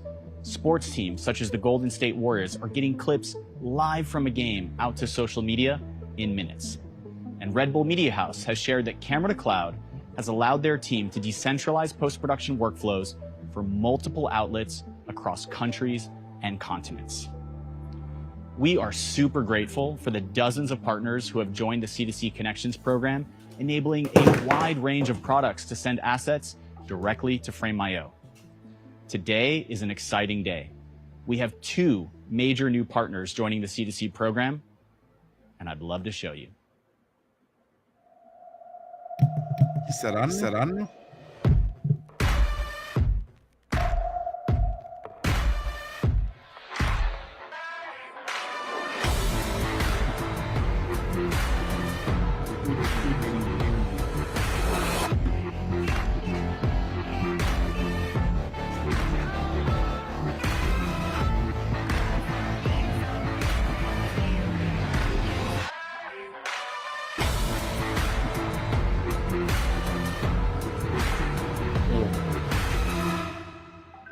That's right. The Red V-Raptor, V-Raptor XL, and Fujifilm X-H2S cameras will be the first cameras to natively upload to Frame.io with no additional hardware required. Fujifilm plans to launch in 2023, and the Red V-Raptor and V-Raptor XL will be available later this year. To tell you more, I'd like to introduce Senior Director of Innovation, Michael Cioni. Thank you, Emery. This is what we've been waiting for. A future that doesn't require shipping hard drives.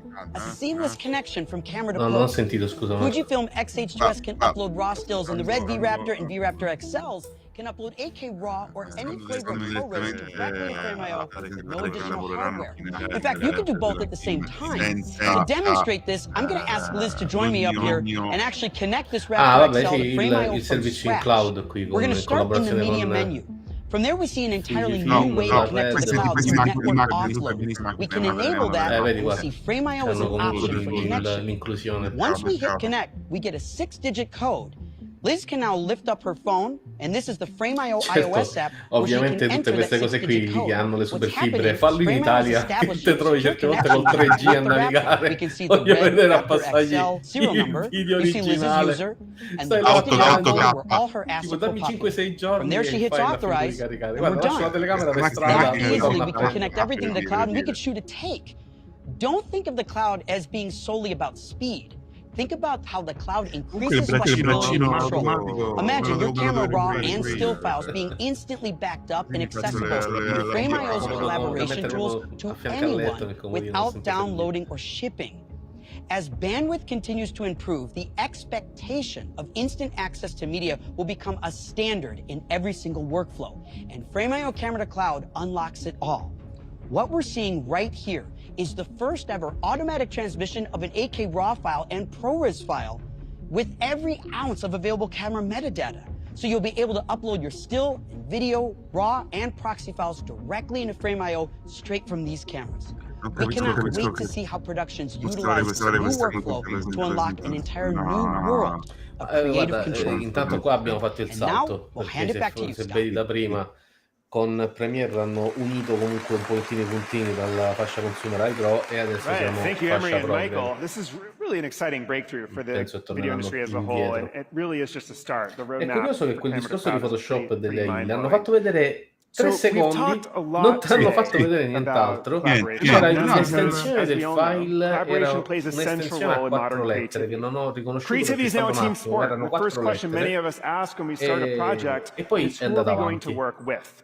Bringing in more people doesn't just help distribute, it brings in diverse new perspectives, inspirations and ideas that Potrebbe are anche essere quello. by engaging more Però adesso l'hanno stakeholders, dichiarato, creativity cioè cacchio becomes l'hanno more fatto central vedere e to sembrava every pure figo, poi experience ovviamente and to bisogna every vedere business. tutte le The famose challenge, of versioni che course, abbiamo visto, is ma how to make all of this seamless and efficient. Io ti How do you dico, efficiently brainstorm together, gather perspectives, and share work when your collaborators could be in any time zone, anywhere in the aspetta, world? ridimmi perché non te sto That's why we've been working to sentendo. bring Che hai detto? seamless, asynchronous collaboration. Sono molto convinto che utilizzeranno come media library per addestrarlo proprio la Adobe Stock.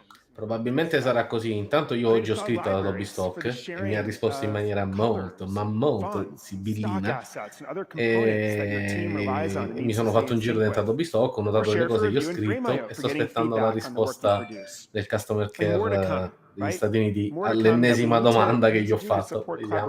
All across Creative Cloud and make it seamless. Let's take a look at how some of these capabilities are helping the team behind one of the world's most iconic brands. Coca-Cola is a brand that is 136 years old. We have Coca-Cola sold in more than 200 countries. The second most common word in the world is Coke, other than OK. It's a brand that people have an emotional connection with. The brand is much more than Coca-Cola. It's the Coca-Cola company, and we have $20 billion brands. Keeping that creative energy going is a full-time job. We are not a new brand, we are a legacy brand, making sure that whatever we do is respectful for what the brand stands for. We recognize and we pay attention to our consumers. We know they are constantly changing and they want something new. How do we balance the timelessness of the brand with the timeliness? So you have to make sure that you're relevant, fresh and interesting. If you make a mistake, the impact of that mistake could be big because just by the fact that the business is huge.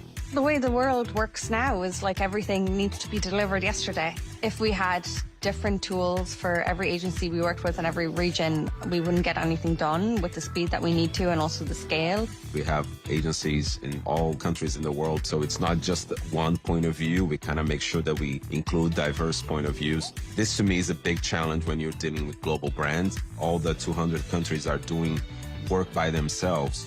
It is challenging, but it's a good challenge, and it's a challenge that keeps us evolving the way that we design, evolving the way we work, and evolving the way we ultimately come up with our good concepts. If you look at the contour bottle, it says that design a glass silhouette that is recognizable even when it's broken in pieces. Coke Red doesn't change over 130 plus years. Someone posted in our chat, they said, what is the hex code for Coke Red? Answer came immediately, and it was FF0000. And I looked at it and I said, nope, it's F40000. If you don't know it and you don't use it every single day, there can be version control issues. People know what something looks like so clearly, like our Spencerian script and our colors. You start to ignore it. Fixed and flex is actually something that we talk about, ensuring that some elements are fixed, but then where there's opportunity to flex depending on that market. We're not going to change our logo. We stay true to that, but we want to remix it in ways that it's interesting to people. What I love is that the tools are all integrated. The moment that we go into motion, photography, and imagery, this could all be part of the same experience that we're designing for Adobe Creative Cloud. The integration between the tools is perfect. Adobe is very centralized to everything we do, regardless of your design discipline. We all have this common tool that we use. When we're working with many different regions, you kind of look for that universal language. If we're literally speaking a different language, that I know if I get a file that I can open up and I can read it. It's really helpful for us to be able to share assets to anyone who needs them who don't have the fonts and the logos and the correct color palette. We use Frame.io for all of our internal reviews as well as our external reviews. It allows for input from multiple people at different times. We use a lot of different tools. Dovrebbero adesso, comunque devono parlare per forza di Substance perché c'è il nuovo NFT. Quindi forse ci passa adesso, però After Effects non hanno detto un cacchio. C'è quella novità che mi sono spoilerato oggi delle maschere, ma basta, Media Encoder non ha niente, tutto schifo. La collaborazione di After Effects, per esempio.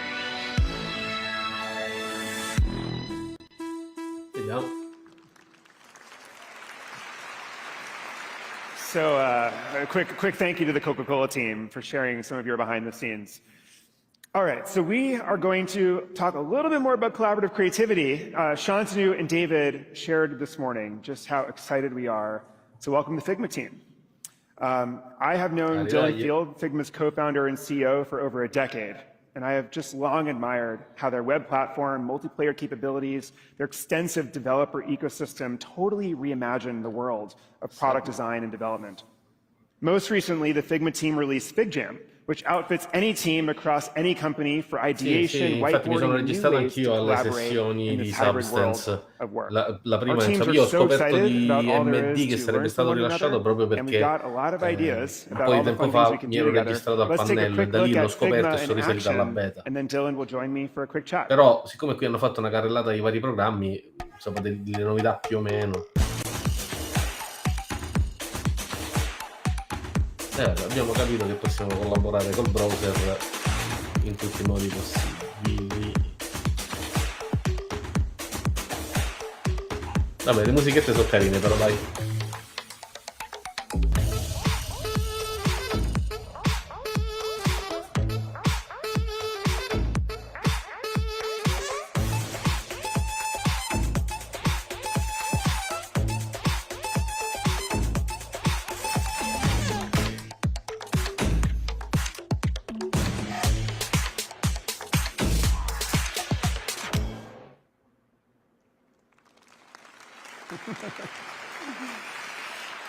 Dylan, hey, welcome to Max. Thank you.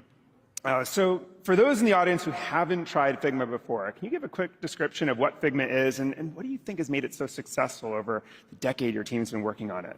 Yeah, absolutely. And Scott, thank you for having me. I'm so pumped to be here. This is my first Max. Thank you for welcoming me. So a bit about Figma. Figma's a platform for product development teams.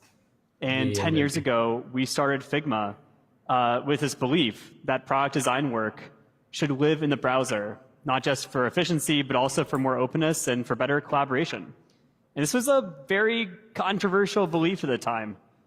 People told us that if this is the future of design, they were changing careers. But thankfully, it also headed and tracked to where the world was going.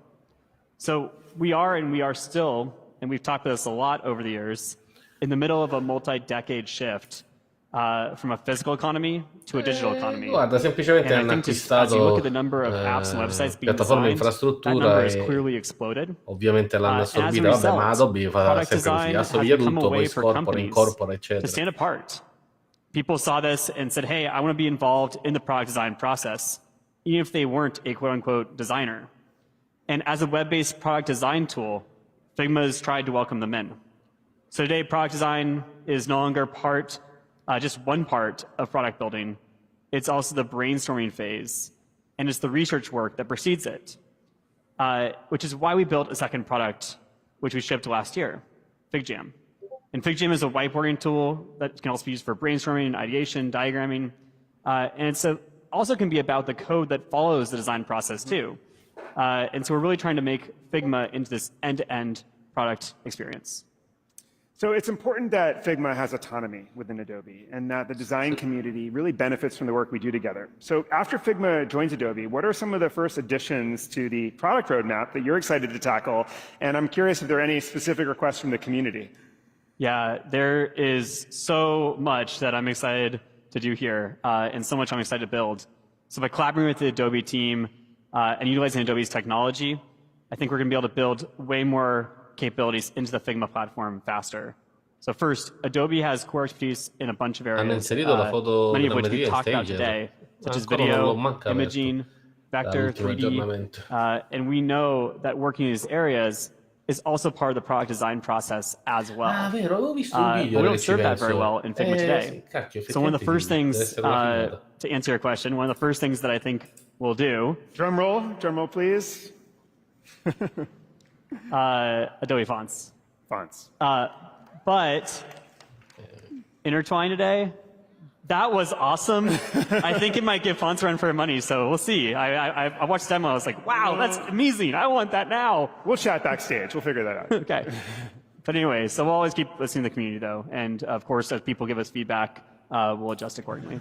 Sento solo io un po' di grigeria. Founded Figma. I remember you talking about this notion of eliminating the gap between imagination and reality. And I have to say, a lot of the founders I mentor, when they send me a link to the product they're building, it's always a Figma link these days. Where are you in the pursuit of this? Yeah, so for me, closing the gap between imagination and reality, that means giving people the tools they need to get to hanno annunciato un sacco di cose, ma onto screen. And our vision is to make it so that product design accessible to everyone. And that's part of why we created Figma, to bring people into the product design process from the start in a way that's easy to use, engaging, but also really fun. And looking ahead to our future opportunities with Adobe, even beyond product design, we can start to reimagine the future of creative tools on the Figma platform. And of course, sto aspettando infatti il 3D per così curioso di vedere, perché col 3D parleranno I also think VR. that we can just, as we build these new tools, these new spaces, we can start to bring the power of visual collaboration to that works for everyone. So much to build and really excited for this. C'è da capire Photoshop.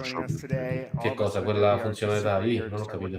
Tutte le funzionalità. Vabbè, questo basta aprire Photoshop e poi si vedrà. No, ma comunque l'hanno lasciate, secondo me l'hanno modificate, perché il bridging con Substance c'è. Avevano messo Over the last già couple nella of years, we've seen the adoption of 3D design explode. Companies, organizations, Però vorrei vederlo, cioè il cacchio Adobe Max, il keynote, abbiamo sentito these companies are using 3D tools to do things that used to be done in more expensive and time-consuming ways, like creating marketing images for catalogs, websites, and ads without the need for traditional photo shoots. And they're creating renderings of new products that don't even exist to more easily test ideas with customers. Designers at Salomon, for instance, say that creating prototypes in 3D, as opposed to having far-off factories creating physical versions, has cut the time required by more than 60% and allows them to produce 10 times as many prototypes. Designers love the efficiency of 3D and exploring ideas more quickly, but 3D is about more than just efficiency. Anyone who has played a modern game knows the unique capability 3D has, creating these beautiful, detailed and enveloping worlds, and pretty much every immersive game that you've all played was touched with a Substance 3D product. As we look into the future, it's clear that immersive experiences, including those powered by augmented reality and virtual reality, will play a huge role in our everyday lives. So we have been building the Adobe Substance 3D suite to enable seamless production of 3D assets and experiences. And for those of you that are new to the world of 3D and immersive creation, it all starts with a 3D shape or model. Now, there's a good chance you can find a model to start with in our stock collection within the Adobe Substance 3D library. Substance 3D assets include thousands of models, everything from people to buildings, furniture to clothing, and materials and textures galore. And if you want to create your own model, the latest addition to the Substance suite is the perfect tool. Io insisto nel dire che la regia è embriaga, stanno facendo vedere dietro come funziona quel pannello, che è importante, pochissimi lo conoscono, e inquadrano a lui, è tutto l'evento che fanno così, porca miseria. Senti, chiama il numero di telefono. Let's take a quick look at Modeler in action, introduced by Giovanni Nocco. Giovanni.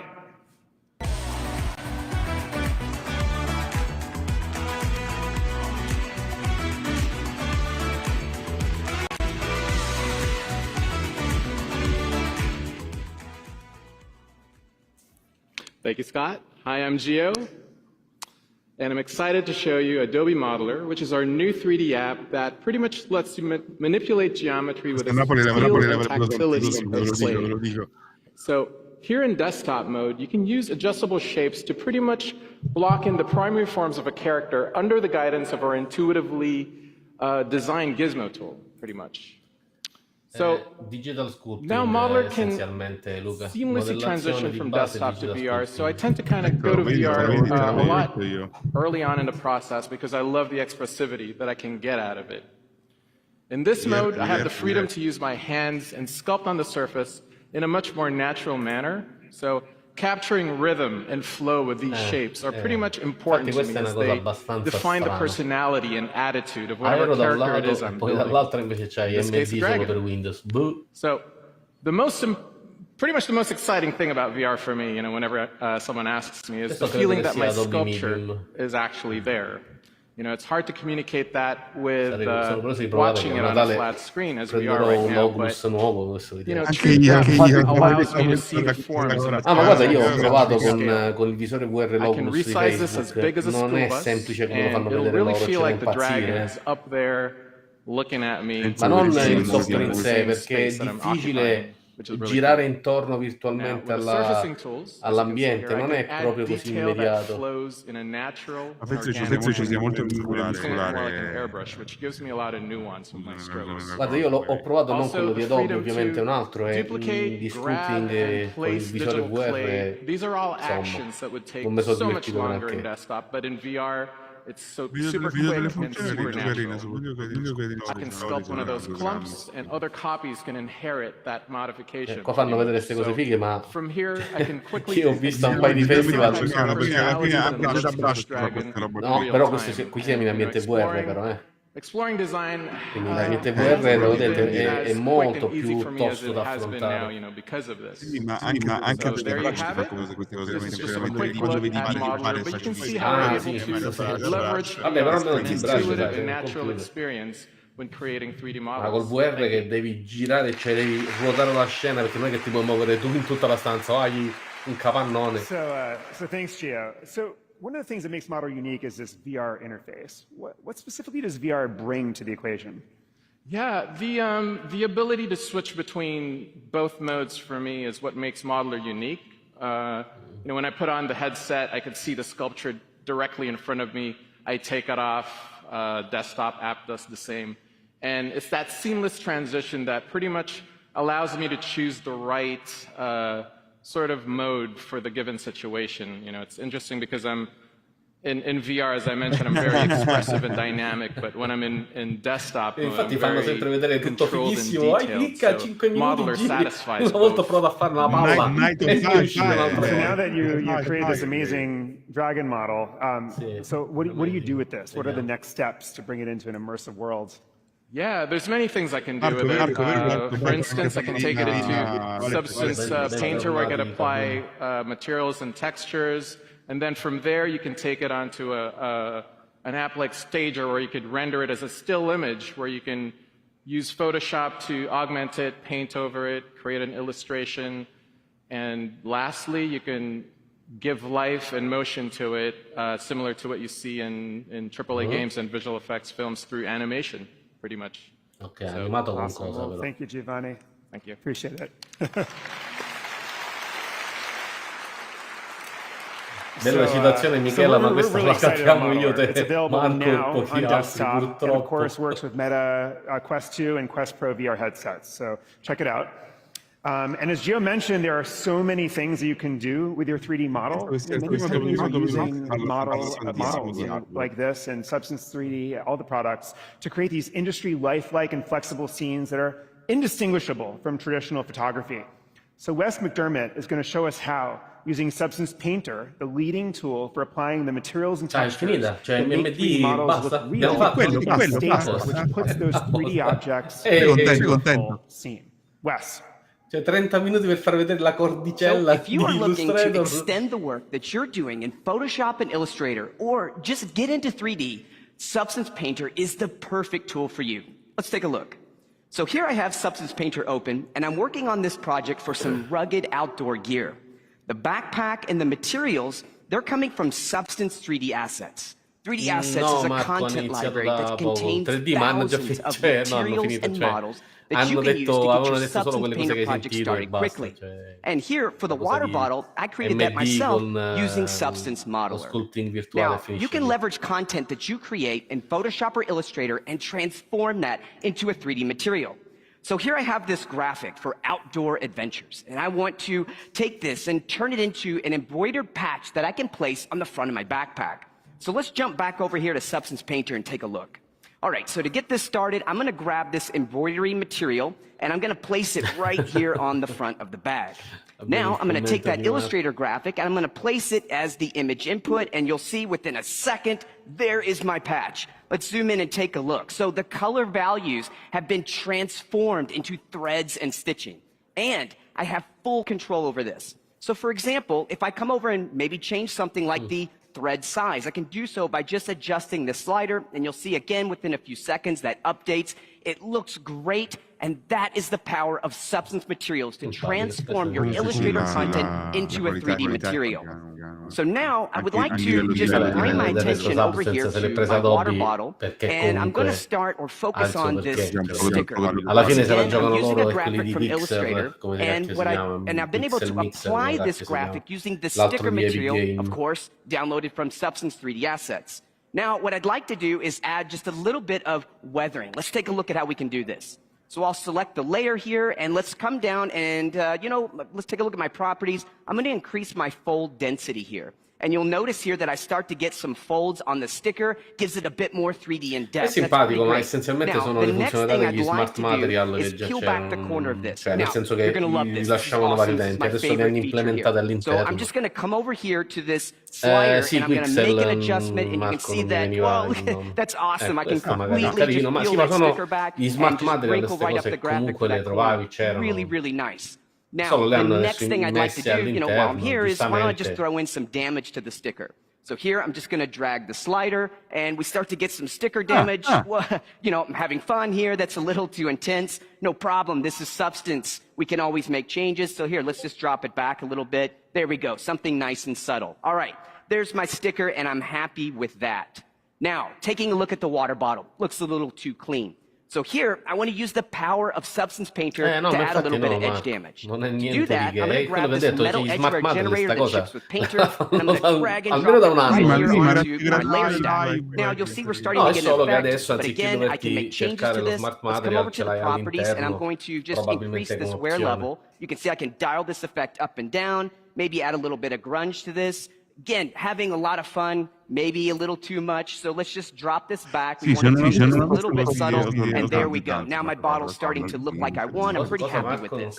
Se non avessi un costo esorbitante, il costo effettivamente della suite è alto, cioè nel senso in rapporto alla Creative Cloud è abbastanza alto oggettivamente. No Marco, non ti preoccupare, non gli smonti la presentazione perché è un pezzo che la Marco, poi non pensate che te sei perso chissà che cosa. Hanno messo funzioni collaborative ovunque, quelle sono fighe, un paio di cosette carucce, sono passate così un attimo le AI su Photoshop che sembravano essere tolte, ma proprio un attimo, però le hanno fatte vedere bene, solo che è stato veramente un secondo e Photoshop non era affrontare lo schermo, ma i bastardi l'hanno messo inclinato, quindi non volevano far vedere tutto per bene. Io per esempio la suite Substance utilizzo tantissimo Stager, ma non avete idea quante volte devo saltellare, diciamo, per gestire il peso del file, perché mi crasha a bestia. E certe volte ho fatto dei test con un cubo e 2 o 3 luci con rifrazione e crashava il programma. Cioè, vecchi bug che c'aveva Dimension, ora su Dimension alcune cose vanno meglio, ma Stager, adesso non solo l'ultima versione aggiornata di 6-7 giorni fa, quando è stato, ma insomma, non è che effettivamente fosse così semplice. Cioè, in rapporto te li Cinema 4D e eventualmente ci metti coso, Marmoset, e che ha anche le animazioni, la profondità volumetrica, perché la volumetria Stager come Marmoset e altri tool non la gestisce manco niente. And you can see it here. Now, let's jump over here to Stager. Now, Stager is a tool that makes it very easy for me to, well, stage 3D assets into a scene so that I can render them for use in something like, a marketing campaign or an advertisement. You can see here that I have the 3D content I just sent over from Painter, and then here in the background I have this 2D image, and we're going to composite these two guys together. So here, let's just go ahead and re-enable that. To start this off, I'm going to select my camera, and I'm going to click this Match Image button. Now, here, Stager's going to use some, crazy machine learning magic to create lights and match my camera perspective. So I'll click OK here and let Stager do its thing. And there we go. It's done it. Thanks a lot, Stager. You know, I like to thank the robots, you know, for their AI work. Just in Roba che case faceva maybe pure them taking over Dimension. someday.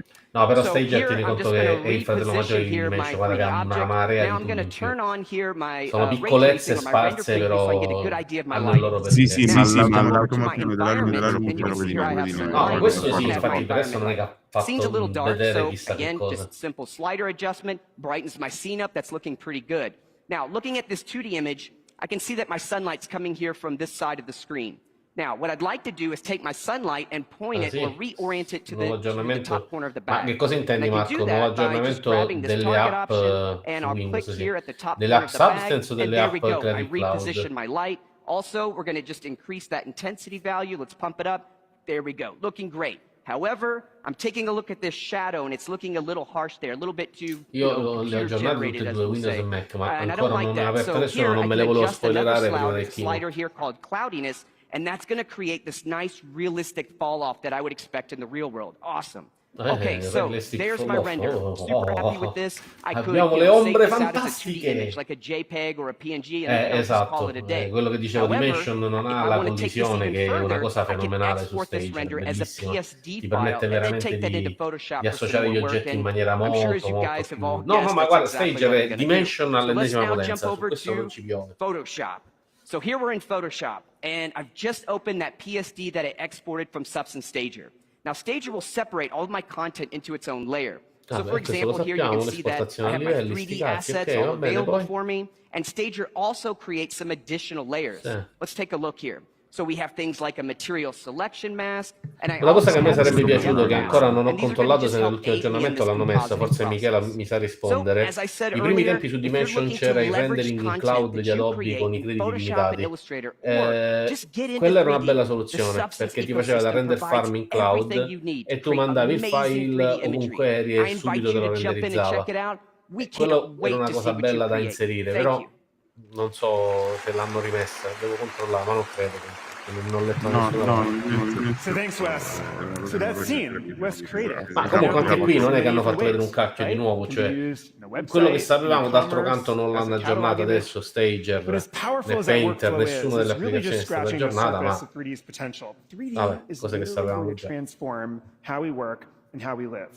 Now, some of that transformation will be in these ambitious, immersive, all-encompassing metaverses, right? Worlds unlike the likes of which we've ever Qua seen siamo nel before. territorio di Michela, in realtà And some of it will aumentato. change our everyday lives via augmented reality on our Anche di phones at Giovanni, first, and then other devices in the future. Information that pops into view when you need it. New ways of viewing products in a physical space that defy the laws of physics. And transformative ways to work together remotely. Non posso. The Adobe community, including many of you, are at the forefront of this new medium. So let's take a little look at how teams are creating the future.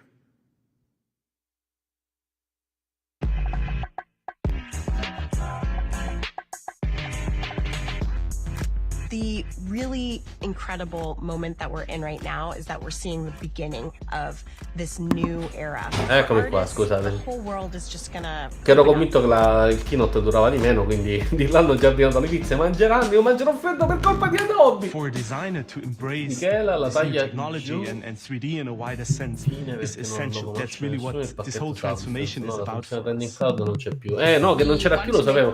Speravo che l'avrebbero rimessa. Infatti mi chiedevo perché non ho visto, ripeto, gli ultimi aggiornamenti proprio i più recenti. So this is really win-win for both the customer and us as a brand.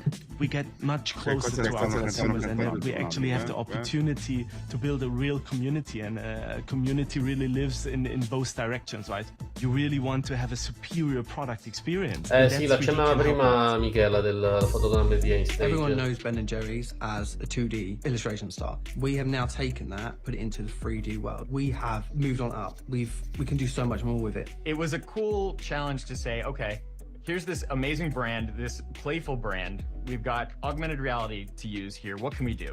We can use this augmented reality experience in a gamified way where they're understanding what goes into the tub in terms of ingredients and then get it delivered to your home. These students are digital natives. They're able to realize their vision pretty fast. Every student coming out of the industrial design program knows some major piece of 3D design software. Product design for me is a humanizing Android, capire la scelta di apportarli a mettere il programma. Ma secondo me più che scelta in realtà è una questione di scrittura del software.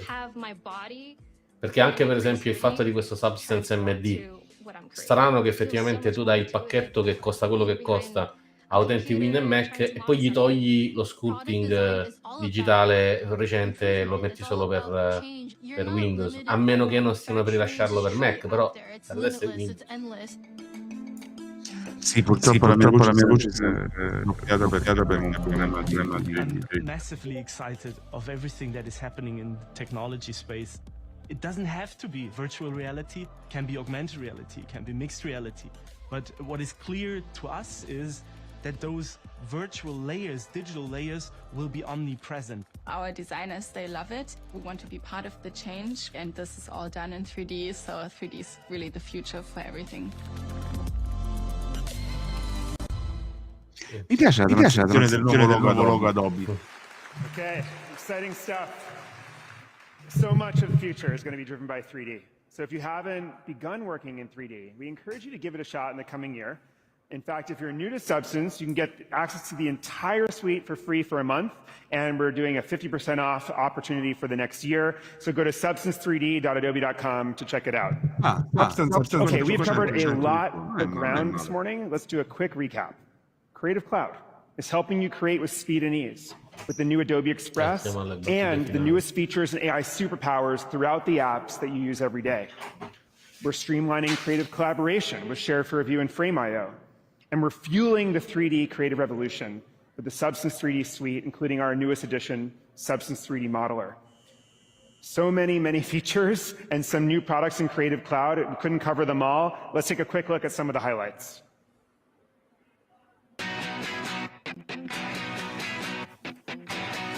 Vediamo. Ancora il cosetto là, ok. Vabbè, dai, carino. Questo ce l'avevamo già.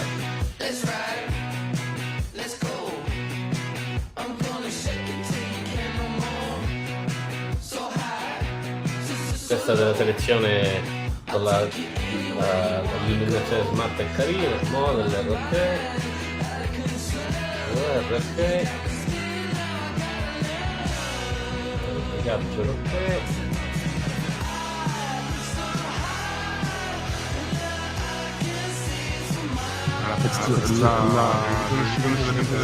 E qui a machine learning a palla. Si presenta l'articolo dell'erno, di tutto automatici.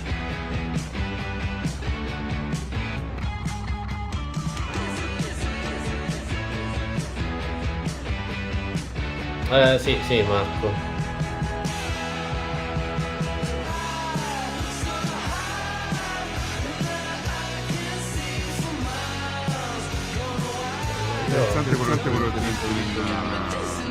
Aspetta, abbasso il volume della musica, è interessante. No, è interessante nello stock. Oh, aspetta, hanno colorato su After Effects, adesso c'è... E questo è tutto quello che fanno vedere After Effects, comunque ci sono altre cose. Ragazzi, hanno colorato i fanno vedere. Okay. So before we end this morning, I do have to Probabilmente should we do this again next year? What do you think? All right. Che dobbiamo pensare? Do I have any Adobe colleagues in the audience? The people and teams that are behind these products? Can you just stand up for just a second? Come on, Team Adobe. There you are. Ma vatta. You know, in mezzo a un milione di persone. These are folks that are always up for a challenge, that want to dream and also want to consistently anchor ourselves with what all of you need. So thank you to the teams for all the work this year. The creative world is truly a community unlike any other, and it is really your work that inspires people, including all of us at Adobe, and becomes the foundation for the next generation of creators. We inspire each other, we learn from one another, and we also know how to have a good time. So if you're here in person in LA, my colleagues and I would just love to catch up with you in the pavilion or around over the next couple of days. I hope you'll enjoy seeing old friends. I hope you'll make some new friends. I hope we'll see you tomorrow for day 2. We have just an amazing day lined up. And one last reminder, do not miss the always fun sneaks tomorrow night with the hilarious Kevin Hart, who will join Adobe's Brie Alexander to guide us through some of the wild, new, deep, crazy tech in the Adobe labs. You will not want to miss that. We will see you there. And in the meantime, have an amazing Max. Thanks again for being with us.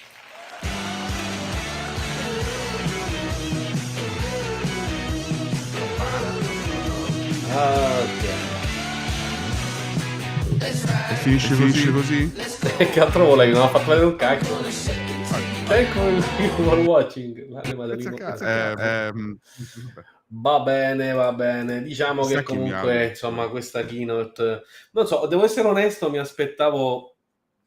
Non lo so, allora, no, sono soddisfatto delle funzionalità collaborative, quello sì, un paio di cose carine sicuramente. Sì, comunque niente di nuovo, cioè nel senso anche la collaborazione. In realtà ho notato che si sono rigiocati cose che insomma abbiamo visto già in passato. Grazie Michela a te, grazie ovviamente a chi ci ha seguito fin qui. Grazie, ormai Michela. siamo alle battute finali, quindi ciao Marco, c'eri anche tu, non ti avevo visto. Allora, in realtà ci sono molte ovviamente feature in più, perché ripeto già quello che mi ero spoilerato oggi, che adesso Cioè, Marco di Kaboom mi sta facendo morire. Perché che sta scrivendo?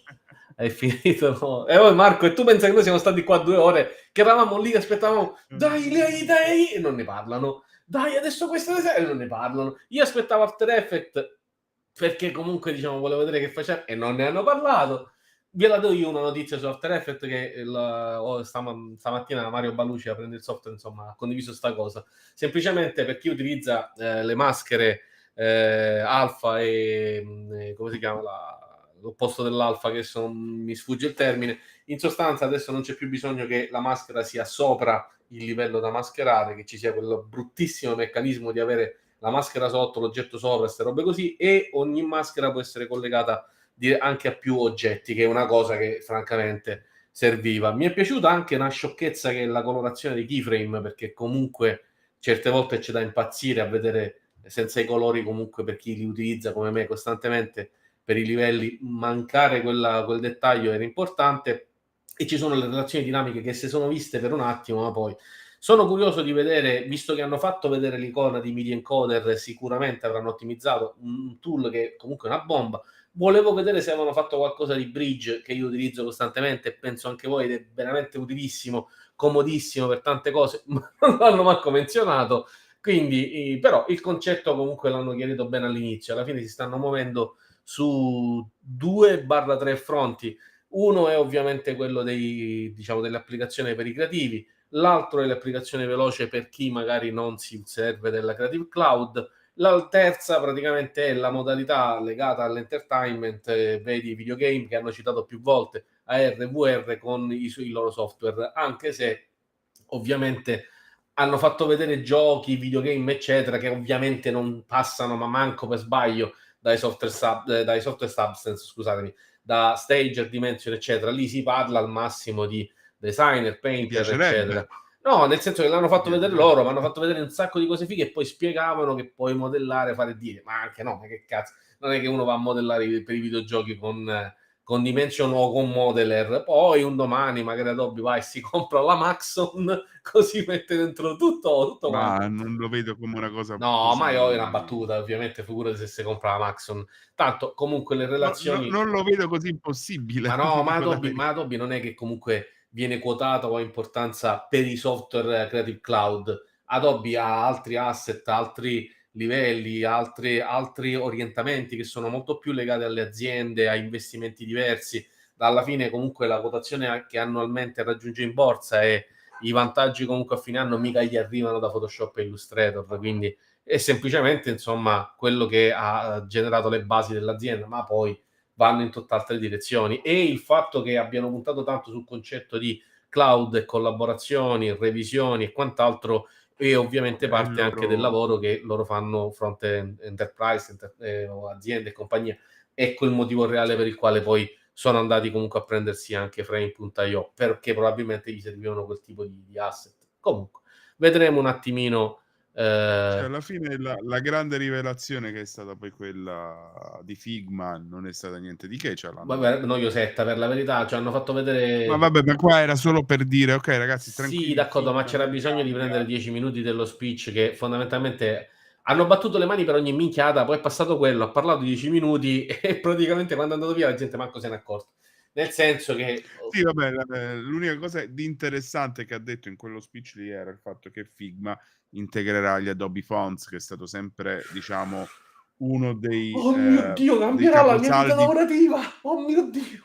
Beh, no, non cambia la vita, però diciamo che è uno sì, sono cose degli utili. aspetti positivi nell'avere la cloud. Ma certo, ma assolutamente, però ti voglio dire io, non è che sono cose che fondamentalmente aspetti il keynote per rivelare. Io mi sarei aspettato, infatti. cosa che probabilmente distribuiranno nei vari panel, un approfondimento un po' più dettagliato anche su determinate combo che si sono viste, perché, ripeto, a parte la famosa scena alla quale mi riferivo prima, in realtà io ogni tanto mi avvicinavo allo schermo perché cercavo di capire quello che stavo vedendo e ho notato delle cose, ma non le riesco a decodificare perché passavano velocemente. Poi avevamo la regia che inquadrava pure i gattini che passavano dietro nei vicoli di Los Angeles, tranne lo schermo mentre mostravano le app che si muovevano. Quindi, che cacchio. Vabbè, comunque. Quello che sarà, vabbè, io presumo, Ma stasera se te lo dico piglio il ora tizio come... della regia, ti giuro, gli passo sopra. Io ho il sentore che molte delle cose non siano state dette appositamente per caricare di più lo sneak peek di domani. Potrebbe anche darsi, però è l'evento d'apertura, quindi magari... Vabbè, ovviamente per carità, non è che chi siamo noi per dire ad Adobe se sbaglia o una cosa o la fa... Al massimo possiamo No, dire ma se ci piace o no. probabilmente, sai, Io l'ho sono vista. anche delle scelte. Sono anche delle scelte. Ad esempio, guarda, in questo keynote non si è parlato assolutamente della parte audio. Che io e te Audition, per esempio, immagino che anche benissimo che Audition... praticamente le grandi innovazioni che soprattutto a livello di intelligenza artificiale sono state fatte attraverso le bete chiuse a noi tester. Abbiamo visto il programma famoso che ti dicevo, quello che sostituisce la voce, che doveva, in realtà era un programma presentato come migliora la tua voce, in realtà sostituisce la voce totalmente. Sì, ma allora in realtà Audition è una bomba, è stato fatto vedere. edito tutto quanto con Audition, però c'è anche Animate, ci sono tante cose che come rumors erano state annunciate, mi fa strano che effettivamente non li abbiano messi neanche di passaggio. L'unica cosa che posso dire è che probabilmente è una scelta. Ogni tanto, se avete notato, c'erano dei pannelli dove mettevano una sorta di word cloud con tutte le funzionalità di ogni programma che si vedeva, più o meno replicando lo schema che utilizza la Apple quando per ogni prodotto ti riassume le funzionalità. Solo che si vedeva poco, si vedeva velocemente, la regia era ed era pure ambriaca. confusionario. Ed era molto confusionario pure. Esatto, quindi non c'era nessuna evidenza, quindi chiede Marco se di character animation non ne hanno parlato. No, assolutamente no. Si è visto a una certa c'era la combo e pensavo che ne avrebbero parlato. Premiere, After Effects, character animation e media encoder.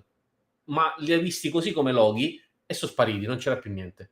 Per questo sto dicendo, cioè, vedi per esempio anche il fatto di mettere gli spottini, certo, ovviamente dovevano servire da riempitivo, per carità, quindi se li giocheranno dopo. Mi sarebbe piaciuto per i miei gusti vedere qualche cosina in più, ma anche come anteprima, cioè a dire eccolo qua e poi adesso passiamo a un altro, eccolo qua, poi c'è questo software, quell'altra cosa. Sicuramente frame.io sarà comunque collegato ad altri programmi, perché sono molti programmi che passano da cloud. Voglio vedere un attimino a questo punto esplorando i singoli software, ma vedremo in questi giorni i vari panel. Comunque va bene, dai, direi che ci siamo allungati a sufficienza. Io a questo punto saluterei. Ringraziamo tutti quelli che ci hanno seguito fin qui. Speriamo ovviamente che vi siate divertiti a seguirlo quanto ci siamo divertiti noi. Quelli che hanno resistito fino ad ora. Hanno resistito fino ad ora, vabbè, dai, qualcuno ha resistito. Un po' di gente, dai, non sono così pochi. E nulla, dai, ci ribecchiamo online. Grazie a voi. Ci becchiamo domani con lo sneak peek, giusto? Domani un'altra live? No. C'è lo sneak peek domani. Io però, insomma, non lo so, ho lezione dalle 3 alle 9, quindi alle 7, quindi probabilmente non sarò dei vostri. Vabbè, mi sa che mi trovate da solo a fare la live o coinvolgo qualcuno dei poveri ragazzi di Robadagrafici a Va bene, dai. A farmi da secondo. Va bene. Ragazzi, buona serata. Buona serata a tutti, a presto anche da parte mia e vado a mangiare. Bye bye. Buon caffè. Buon caffè. Io vado a farmi un caffè. Ah, ok, buon caffè a te. Ciao a tutti.